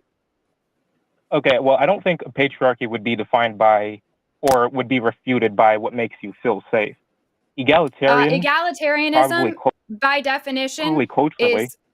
is egalitarianism by definition goes against patriarchy. So, and it is an egalitarian nation. So me feeling safe was an anecdotal, like just me commenting on the side here as another human saying like, I got to experience what that's like while I was there. And that was cool. So if I were to look into the politics of Finland, I'd get like, it's like a 50-50, like. You cut out 50-50 what? Uh-oh. Hello? Yep, you cut out. So if we were to look into the politics of Finland, what? Okay, so yeah, if I were to look into the politics of Finland, I would get like a 50-50 split on like, let's say those who are in the political power of Finland. I'd get a 50-50 split most likely of male and female. I'm not sure the exact numbers. I have no idea. I just know that they have equal rights, the way that mothers are treated, the way that fathers are treated. It's just run very differently than you see over here. Okay, that's cultural. Yeah, that would be cultural. That'd be culturally, no, by law. Like, matriarchal. By law, they have systems in place that create an egalitarian country. And I don't know, I'm not an expert enough. This is literally just the little bit that I've learned. I just know enough that I can't agree with your assessment that patriarchy is found in all developed countries. Like, look. Is it found socially China, still sometimes? I'm sure. America. But I'm more interested in you like telling me your main point. So like you're saying, can we all agree that patriarchy is found probably more often than not in the world? Okay, yeah, that's what I said. It's like you could find patriarchy in most nations than the matriarchy or egalitarianism, which is just matriarchal. So anyway, the point I was getting to then was that obviously the patriarchy manifests differently depending on where you go. So I think, when we say like patriarchy and matriarchy, or this is a patriarchy and this is a matriarchy, we're being vague. We're being very vague, I should add. And by this very crude and direct labeling, we fail to see the dynamics, more in-depth dynamics that could be actually taking place here. So I think that, let's take the situation here in America. America is more culturally matriarchal, but it's ultimately patriarchal. Culturally speaking, hold on, let's pause real quick. What's your evidence that America is more culturally a matriarch? Because I'm deeply interested in that claim. Culturally in our culture, the culture is the ethos, I believe, of the people. Now, culturally speaking, women get the kinder treatment for the same kinds of actions. It could be rather if it's prison time, women usually get 15 years less. Don't quote me on that too solidly, but if I remember it correctly, it was 15 years less for 15 or 5 years less for the same crimes. More that's generally protected, by the way. But I have before we keep moving forward. That would be matriarchy.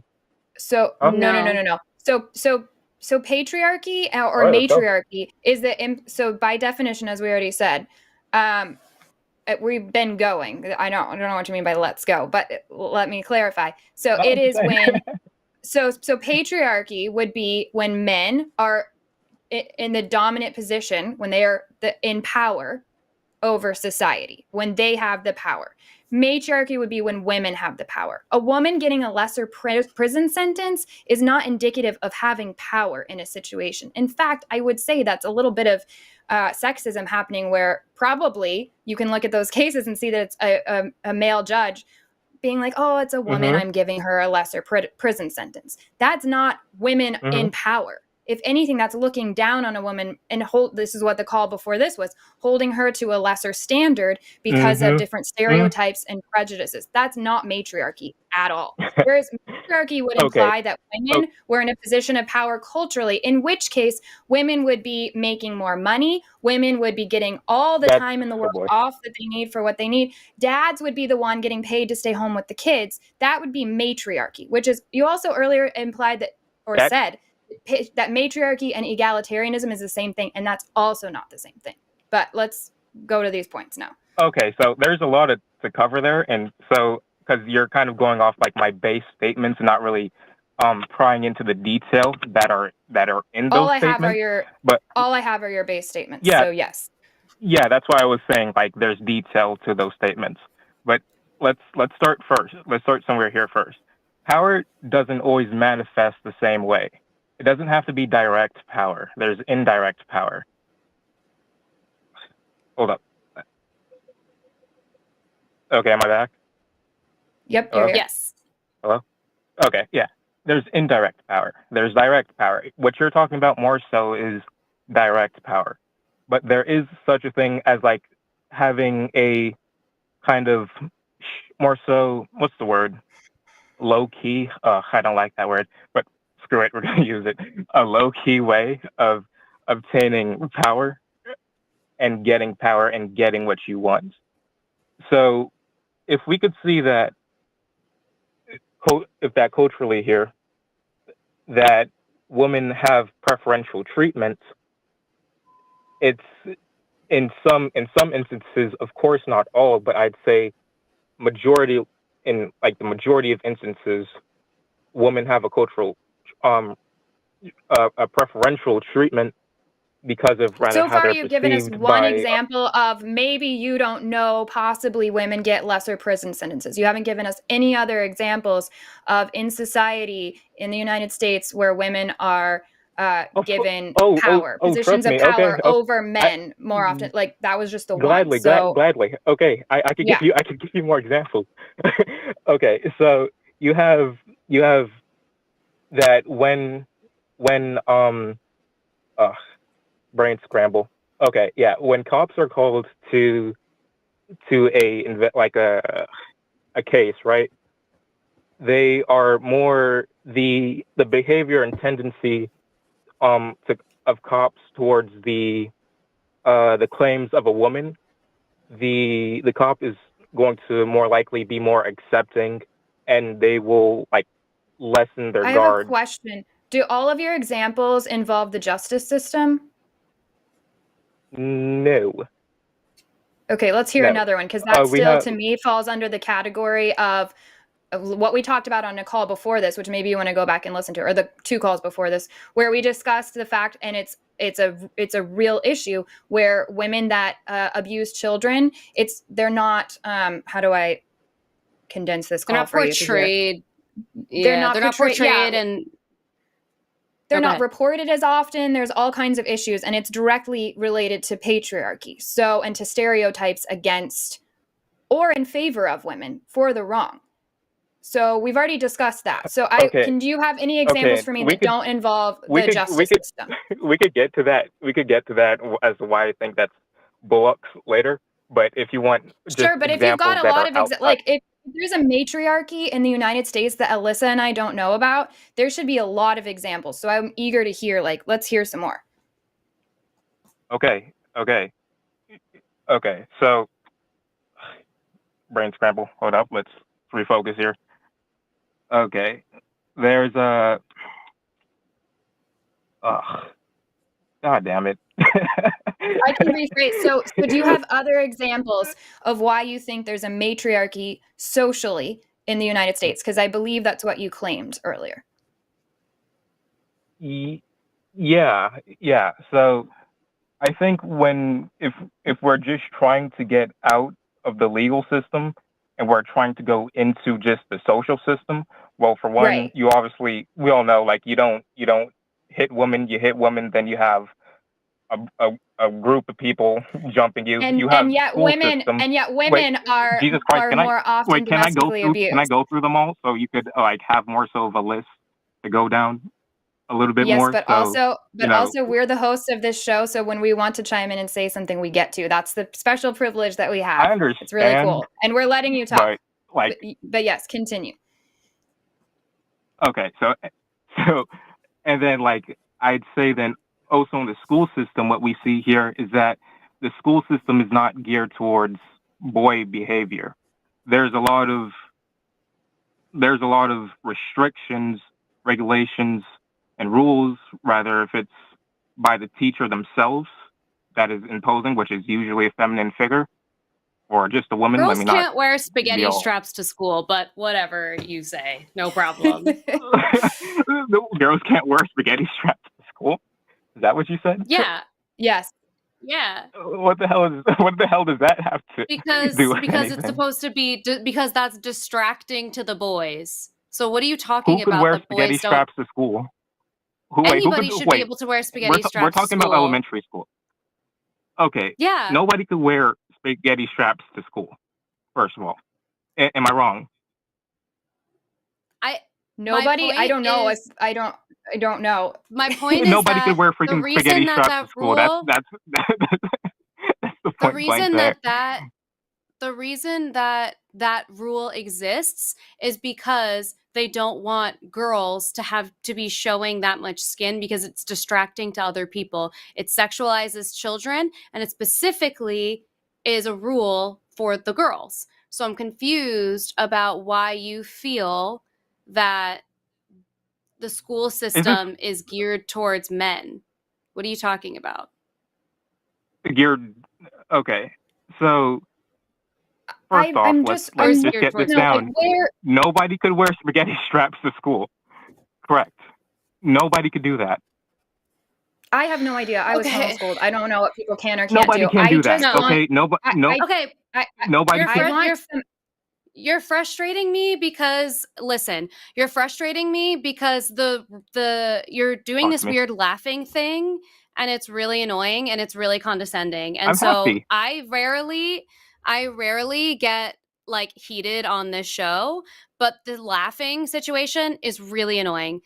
And on top of that, you keep giving us these like really bizarre random examples that these are not bizarre or random at all. These are studied. These are looked into. What is the school example? Give me the school example. Because you've given us the school example. I'm gonna mute you real quick, and then I'm gonna let you come back on. So here's my issue. You're laughing over and over again. Alyssa and I are happy too, but we also are able to like be silent and allow people to talk when it's their turn, and we're not laughing and giggling over each other. More importantly than that, I have still not heard a single good reason from you why what your evidence is of a matriarchy in the United States. And you would think that Alyssa and I, being women, would be aware of this secret matriarchal society. So I want to give you a chance to give us like concrete, like we're sitting here, we're being serious, we are willing to listen to you. Give me some concrete examples, or maybe you need to go sit down and formulate your thoughts better and call back next week if you can do it without being condescending. I'll unmute you now. Okay. I'll try and tone down. I'll try and tone down the laugh for a bit. All right. So, but if I'm going to communicate this point to you guys, right, I'm going to need you to at least allow me 30 seconds to fully extrapolate and detail to you guys my full point, so you guys can. I'll give you 30 seconds. I'll give you 30 seconds starting now. Okay. So, the school system here is developed in a way which restricts the natural tendencies of boys, usually referring to under the ages of 13, to engage in play and other sorts of behaviors. Also, the learning system does not cater to or is not even beneficial to how boys usually learn. It is more designed for the learning the way that little girls learn. Cool. Okay, so it's been 30 seconds. So okay, here's my thing real quick. I have all kinds of issues with the American education system. You and I could probably enjoy a conversation talking about that, it sounds like. Here's my issue. How is that evidence of a matriarchy? It's a social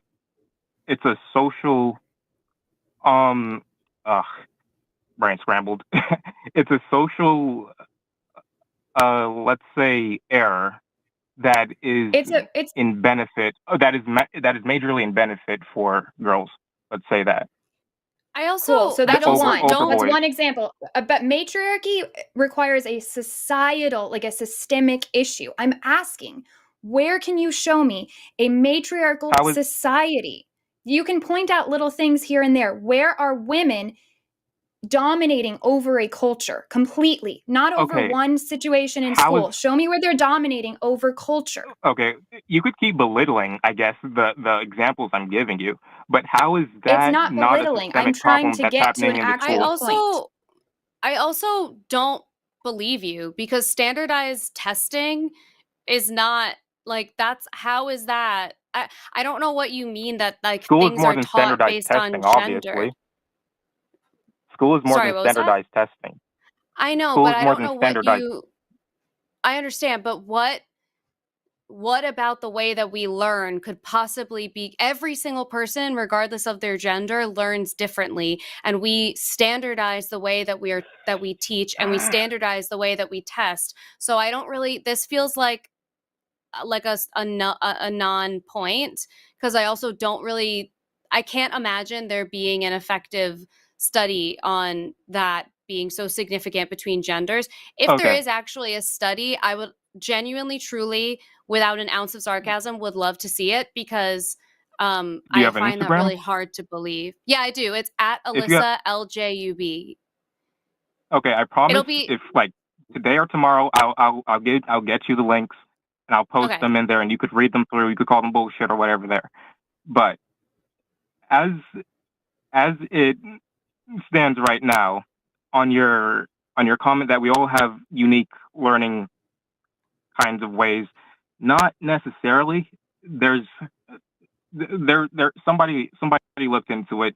The whole entire myth of sort of semi-myth of different learning styles is not necessarily accurate. There's like minor differences. So like probably somebody's more inclined to pick up information audibly, but it's not that significantly important to be considered like some sort of different learning style. Here's my problem. Ultimately, if you have those studies, I'm going to agree with you. We're still we're like losing the point here, which is that you claimed that America has a matriarchal society. And I am trying to understand where you are getting that from. Because we can point to little things. My bad. I did not say that America has a matriarchal society. I said that America is culturally matriarchal, but overall is patriarchal. So let's go to that. Show me culturally how it's matriarchal. That would imply that culturally women dominate. Okay, what do you mean by dominate? It needs to be very specified, because if you just say dominate means so many different things. You can't just say, my bad for laughing. It would imply that women are in. It would imply that women are in. That women are primarily in positions of power over men, because patriarchy implies that men are in positions of power over women. So we're going with the opposite. Does power have to be? How could I articulate it? Does power have to be, let's say, like directly being given from, Yes, because the definition of... So what we're talking about is patriarchy, or in this case, matriarchy, which involves it's a systemic issue. So that's political dominance, it's social dominance, it's all the different ways. I honestly feel like you called just going ahead and forming this opinion, and you weren't prepared at all, because you don't even know the definitions of these words that you've made the claim patriarchy is beneficial. Now you've gone on to say, and now you've gone on to say that America culturally is matriarchal, and yet you don't even know. And you I'm haven't let having me to tell even you what fully that would extrapolate mean. that. I haven't even been able to fully extrapolate that to the degree I'd like so you could respond to its fullness. But I have been trying to give you small instances. I mean, when we speak about culture, right? Not to go too far on a tangent, but okay, if I'm going to claim that America is a cultural matriarchy, I'm going to have to define what a culture is, and I guess now we have to also define what power is. Power is more easier to define. So power is influence. Rather if that's direct or indirect, it doesn't matter. But it ultimately can be boiled down to having a influence. Culture is the customs and the behavior of a people. I should add the conventional customs and behavior of a people. Okay? So culturally, that means, so conventionally, our customs and behavior. Hold on, before we let you okay. just like give a whole teaching on culture and all of that. I'm confused how we went from you starting the call, making the claim that patriarchy is beneficial, and now here you are trying to prove to us that America has a social if you had matriarchy. Let me finish, so if you had we've let been me having finish, this conversation then, for 26 minutes, and you have yet to make a single and point I haven't to either gotten of to my those point claims. still. That's crazy. It is crazy. Still haven't I gotten to my. agree. It absolutely is crazy because we've I let you agree. respond over and This over is and like over the again. wildest shit that has.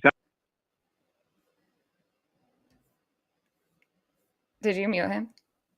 No, I didn't. We might have lost him. Well, I don't know. Great. Well, that's or did he fine. mute himself? Oh, I muted him. Wait. Oh, thanks. Okay. Okay, cool. Well, we're both like, we don't know how to use the computer. I was so confused. Yeah, I mean, I'm honestly good on this conversation. I'm okay if he wants to try to call back when his thoughts are a little bit more formulated, but I'm not down to just like give him this airtime for this amount of time when he should have succinct point. Like if you're going to make a claim that big, then I need you to know these definitions. Also, maybe he should go back and listen to the calls before this. What do you think? Yeah, I agree. Okay, cool. Well, that's been fun, except not really. Also, the way he was talking to you was really pissing me off. So he just, in general, the laughing was annoying on top of like just not giving any actual clear argument at all. And then on top of that, anytime he did say anything, it was absolutely the most outrageous out of left field thing I've ever heard in my life. And I refuse to believe that that man was going to give me brand new information that I've never heard before. Yeah, it was very frustrating. And yeah, the overall, I don't know. I was over. I would have thought each time he said brain scramble, I was like, is he chat GPTing this? But I'm 1,000,000% sure that chat GPT would have given us some better answers. So I kind of wish that he had been in those moments. But that was very frustrating. Wild. And just so we don't have somebody saying like, oh, you didn't let me talk. You are absolutely welcome to call back. I'm going to be hosting several different times throughout this month. And Alyssa is back on here every Tuesday night. So it sounds like both of us are down to have the conversation. Just be prepared. Yeah. And maybe just like try your best to boil it down to the actual points, because being on the call for 26 minutes and us not getting there is a combination of like you saying a bunch of other stuff that we feel we need to respond to. You know what I mean? Like it was like, right. I understand what he's saying, that he's like, I couldn't even get to my point, but it's like, okay, but you were saying so many other things that we could not just like, right. You know? Yeah, I'd rather, and this is great for other callers to hear too. If you're going to call and say something like patriarchy is beneficial, go ahead and have your why ready. Why is it beneficial? And if you have to start like, if you have leading questions, let me ask you about Japan. Let me ask you about Iraq. Like this is not a game. Let's just actually engage honestly. So anyways, are we ready for super chats? Yes. I've never been more ready for super chats. This is like the best part of the night. It really $4.99 is. from Megan Marie. Chilling with a glass of wine on this beautiful spring evening, watching my favorite show on the line. Love you guys. Megan, I wish I was sitting there with you with a glass of Me wine. too. I'm going to have one after this. I hope Alyssa is going to go treat herself to something too. A fat one. Also, that dog in your picture looks so cutie. So cute. $19.99 from Wonder. What is WDE? I'm so bad at these. I don't know. I wish wait, maybe someone in the chat knows. Maybe someone will say it. Yeah. What's WDE? I could also just like Google it. It's definitely not World Dairy Expo, so I'm not sure That's what it is. amazing. Okay. 30 years ago, I accepted a last-minute, supposedly platonic invite. Oh, worst dating experience. Yes. Oh my This God, is it's gonna be literally such an a nice acronym for palate something. cleanser. Oh, duh. Yes. Okay. We literally okay. Geez. I just remembered that we asked for those stories, and I was like, yes, this is what I want right now. That feels like that was 800 years ago. I've aged since then. Okay. Yes. 30 years ago, I accepted a last-minute, supposedly platonic invite to the AF Academy ring dance. Well, he got drunk, so I had to drive and ended up getting pulled over by an MP. MP? What's an MP? Military police. Oh, shit. Afterwards, So this is an Air he kept Force trying Academy to ring sleep dance. with me. That sounds awful. I'm so sorry. Garbage. And also, I'm sure you must have felt so unsafe in that moment. Like, I give you credit. Yeah. And also, don't do that again. Don't drive with a drunk person in the car. I don't trust people who get drunk That with was 30 years strangers, ago. like, to that There wasn't degree. even Uber. I'm so glad we Oh my have God, Uber now. true. Oh my Although God, now that's I'm terrible. afraid to Ubers by myself too, so that's a whole nother situation. Oh, how I love being a woman. Scared of Uber. $5 from Monkey at Typewriter. Men, why should I have to care about your feels? Also, men, why doesn't anyone care about my feels? Guys, do better. You're embarrassing us. I do think this goes back to the whole issue. Like, I feel so much compassion for my friends that are men, because society doesn't let them express themselves in the way that it often lets me. I mean, we talk about it, all the things but that's another part of patriarchy and why I'm so against any remnants of it, because it's bad for everyone. Mm-hmm. Thanks, Monkey at a Typewriter or at Typewriter. We should know that by now. $10 from Clever Name 2, and you didn't leave a note, or maybe it didn't thank show you up. for the support. It's an invisible note. It says that we're both the best. Oh, love this episode. Close. He said, love this episode. Like to hear conversations about societal gender roles and how toxic they are. Would love to hear more. Okay, yay! I'm so glad that you love this episode. And maybe we'll talk about it more next week with no makeup. I can't wait for the no makeup show. Me either. It's gonna be fun. It's gonna be a blast. The best part is I'll be able to dive into bed immediately after. I know. I was just thinking that. So and I really only put makeup on today for that too. I had a couple other things to film, but it is annoying. Sometimes I just like really love to wear makeup. Like the other day I was like, I feel like wearing red lipstick today. That sounds like fun. And I think that's cool. Yeah. But also I hate being told I look sick. It's the obligation. When I don't. Oh my God. Yeah, it is. I know, $5 from Kelsey Silhouette. Don't apologize to him is perhaps one of my favorite hot mic moments. I'm sorry. I was so annoyed, and I don't want my bestie Alyssa apologizing for something that she shouldn't apologize for. I'm going to download this episode and clip that one. Actually, this whole episode, I feel like we had some really good. Yeah, we had some really good. Can we make That's great merch. Why don't we do a shirt that says "Don't apologize to him"? I feel like that's our shirt, Alyssa. I want to get that tattooed on my body. Me too. I love it. Those are words to live by. Don't apologize to him. Wow, that's my favorite sentence, and you literally coined it on our show in front of my eyes. Well, I love it. You inspired it, so that was friendship. That was a moment of that was girlhood right there. It really Oh my God. $5 for Monkey a Typewriter. You guys could do a no makeup show, but I feel like it might be fun if the male hosts tarted themselves up. I could see Matt in a nice lip. I would love this. That's another great idea. I would That's love a great this. idea.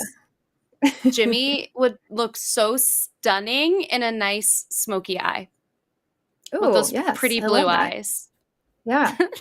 $4.99 from Coffee Mom. Once you see the world view through their fallacy, that's amazing.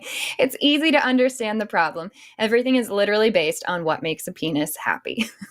Correct. I love you, Coffee fallacy. That's so great. good. That's really good. Oh my God. It really is. It's so wild. $20 from Git. Is that right? Git? Yes, I think. Okay. Stanfield. That's also very generous. Thank you. Thanks, Yes. Eve and Alyssa. Love the show and appreciate it. I'm actually learning a lot more about human beings, if that makes sense. Keep going. Woohoo! Thank you so Love much. it. And Thank you for the your support. Yeah, for your generous support. It's really nice. £5, is that right? From Mystic Mind Analysis. I dislike Taylor Swift because she gets to fly her private jet constantly everywhere, while it's always us poor plebs needing to save the environment. Yeah. That's an issue in general with, billionaires, millionaires, and we see it across all of that. I end up enjoying Taylor Swift for what she is, which is a pop star. Yeah. Yeah. But it's also really funny because people have been criticizing Taylor Swift for the jet thing, which I think is warranted. But then there's nobody brings it up when it's other people. Like there's people, I was looking at the calculations or whatever, and there's other people, and mostly men, that run their jets significantly more. And it's it's come up now because it's a cute pop star, I guess. So yeah. Not saying don't criticize that, but yeah, we've been known to sing a Taylor Swift tune or two on this show, we so have. you won't find T Swift haters on here necessarily. I won't defend the actions of any person. I won't blindly defend the actions of any person. Sure. But yeah. Anyway, $20 again from Git. Oh my God, you're so kind to us thank today. you. And another example of patriarchy is the double standard that women should have children, and if they don't, they're meaningless. This is ridiculous, of course. I know. Yep. Trust me. Yeah. I get it. I get that comment a lot. People calling me motherless or saying that I'm bitter because I wasn't chosen to be a mom, as though they know anything about my life, or if I am a mom, or if I want to be or not. But that's the insult they go with. It's wild. It's also really weird to say that because you weren't chosen to be a mom. Right. And these are Yuck. theists. So I'm like, okay, cool. Take that up with your God. Right. Yuck. Oh, I think did we read that last one? We did. Okay. Sorry. Yeah. $5 from Sonic Shroom. Do you think that the patriarchy was created by religion? To me, that's a which came first, the chicken or the egg kind of thing. I mean, there's aspects of patriarchy and religion that are just that's not a motion I should be doing on camera, but they're the Venn diagram is really close oftentimes. Yeah. There's enough overlap where oftentimes it's hard to perpetuate one without the other. Let's put it that way. Yeah. I agree. And I also think that religion is often used as a tool to promote modern patriarchy over and over and over again. Yeah, so for sure. So I don't know. $9.99 from Poor Claire. Zach, men have hardship too. We can't show emotion, y'all. Yeah, because patriarchy. Zach, well, that's how men are biologically. Patriarchy is good. Me. So why are you complaining about it then? I think Zach was coming around though. Yeah, Zach was coming around. I forgot Zach actually was more balanced than most of those types of calls that we get. But we had some really interesting and challenging calls today. And thank you, Claire. And also your picture is so cute. It's giving Barbie. Love it. I don't know what's happening in there, but I love it. I just like all the pink. Yeah, me too. Because we like pink, and that's okay. Yes. $5 from Archradish. It's my friend Chad. Here's to all the wonderful Jezebel spirits, whether or not they swallow swords in front of Mark Driscoll. Alyssa, I don't know if you saw that video. Did you see the sword swallower thing? I'm sending it to you. You will die at this. But if you guys haven't, go just like Google Mark Driscoll and sword swallower, I guess. I don't know. The whole thing is wild and it's really funny. Oh God, I but can't thank wait. you so much, Chad. $5 from Dade Murphy. The line merch idea. Bookends. Make it happen. Oh, go fuck yourself, Jimmy. Okay, I'm gonna mute you. I love a good bookend. I have plenty, but I could always use more. There's always more books that need ends. $5 from Dade Murphy again. Thank you, Dade. How do we say his name? Hermes? I assume. Okay, cool. Appears to be committing. That was so loud in my ear that I was like the voice of God, terrifying me. Committing the argument ad populum fallacy, and that's telling. Yes. Yep. What there is was that? a lot of the fallacies. What's the argument? Ad populum, appeal to popularity. I'm pretty sure that's what that is. Got it. 1999. Oh, was this? This is you. Go for it. 1999 from Narrative Dude. This was an amazingly insightful and needed conversation. Thank you for facilitating it. I'm heading over to your Patreon now. Also, I would love to hear about how the patriarchy has affected you in your careers. Thank you for the support. Yes, thank you. And also, for a second, at a glance, I thought that this was a picture of Nick Offerman. Yes, I can see that. Yeah, from like far away. I thought that was him for a second. Yeah, totally. Man. Well, I think so for me in the sex coaching and intimacy portions of my career, I think I see that a lot in like I get sexualized a lot, so I get asked about like an OnlyFans all the time, which I can kind of understand why people ask me for that type of content, but like I've said a million times that I don't create that kind of content, and I still get asked all the time. And even just being like a public profile on Instagram and stuff like that, it is always really frustrating to me when I'm sharing a video that's like purely information and like I'm fully aware that a lot of the times I'm sharing information and I'm doing it in a cute outfit and I'm like dancing. So like I get that. But it's annoying to share information and have the comment be, "You're so hot." And I'm like, yeah. Okay, like really sprinted past the point there. Yep. But I would have to really think about like how else. I feel like it happens so much that I can't even think about like specific things right now. But I'm sure there's so much. I mean, we were talking about like the whole makeup conversation. That was a lot. Yeah. I think for me, because now my career is doing stuff like this, I think a big part is that like the fact that we have a show on here to highlight voices of women because they're so underrepresented in atheist circles. Like that's already shows you how we're dealing with patriarchy.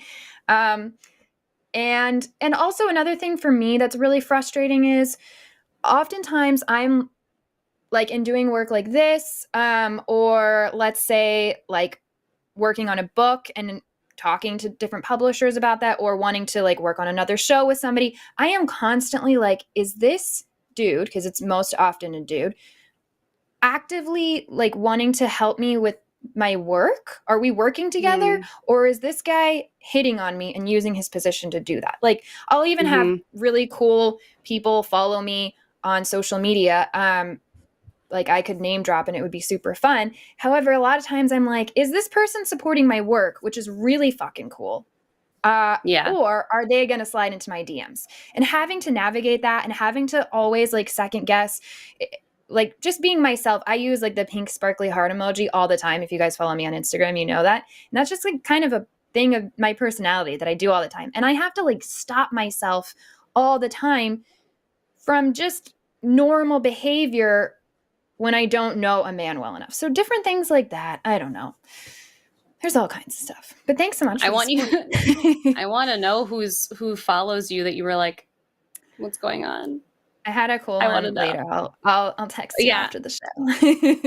I also feel like protective over some of these people that follow me because while somebody could go look and figure it out, sometimes I'm like, I don't know if this person is wanting people to know that they're following an atheist account. Right. So I will say this one because I think this is so cool. Katie Couric follows me, and I'm just when I got that follow, I was like, well, I made it. Whoa. Wow. So, anyways, how we've been on this phone call for 3 hours and you didn't start with that? No, that was months ago when she followed me too. Isn't that crazy? I'd be telling everyone. That's a very cool one. $5 from Joshua Everett. Just wanted to send my condolences for having to suffer through Hermes. I don't know, whatever. Call. Thanks for the show. Thank you, Joshua. And thank you for your so much. Thank you for the condolences too. $4.99 from Poor Claire again. We're just gonna keep saying this name wrong. Hermes. I'm butchering it. Sorry. Got the school thing from Matt Walsh. School is harder for special needs, not boys, but according to some, just being a boy is a special need. Oh boy, yeah. That I do think that there was some like Matt Walsh, like Andrew Tate type things coming up in that conversation. Agreed. Very much agreed. But thank you so much, Claire. Yeah. You sometimes what? $9.99. It was a mean thought. I'm not going to say it out loud. Okay, cool. I decided I was like, that's really mean and low hanging fruit, and we're not gonna go there. Okay, $9.99 from Jason. I don't mean to just like imply that I'm like a good person, but you know. $9.99 from Jason. Don't apologize to him shirt. Yes, please get on that, Jimmy. Love the show. Thank you, even Alyssa. Thank you. I love the don't apologize him shirt. Yeah, we're gonna let's get our group chat going tomorrow with Jimmy and make this happen. Tomorrow. I know that man is awake. Tonight. How cute would it be if it was in the Barbie font too? Just saying. Wow, I'm texting him right now. It's happening, guys. Thank you, Jason. $5 for a monkey at typewriter. I've been wanting to call for a bit. Almost did this week. Glad I didn't. That was a wild ride show. Some days I just want to turn in the man card. Aw. Please call sometime. That would be so great. We're familiar with seeing you in the comments and in the super chat, which is so kind and supportive. So let's chat sometime. Next week. Yeah, we won't be wearing any makeup, so It'll be great. $5 from Pearl. I've been a silent viewer since your show started, so I just wanted to let you know I love you both and I love the messages you have to share. Thank you, Pearl. Thank you, Pearl.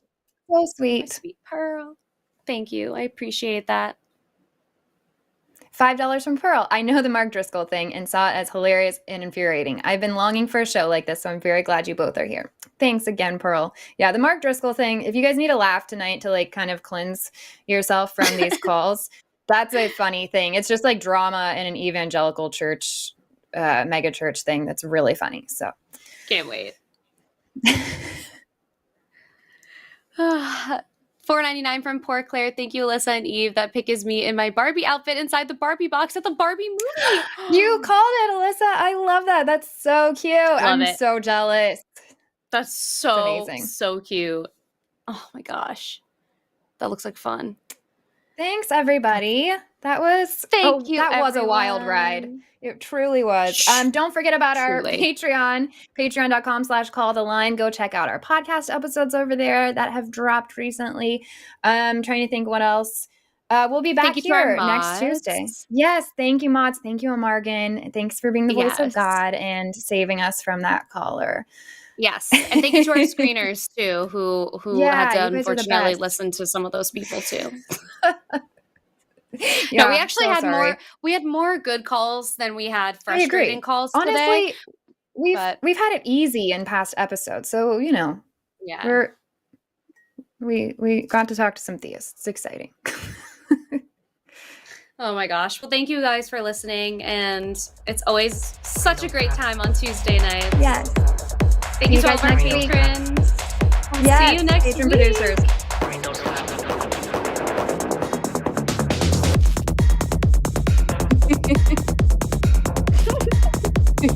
Oh my god. I feel I can't wait to shirt.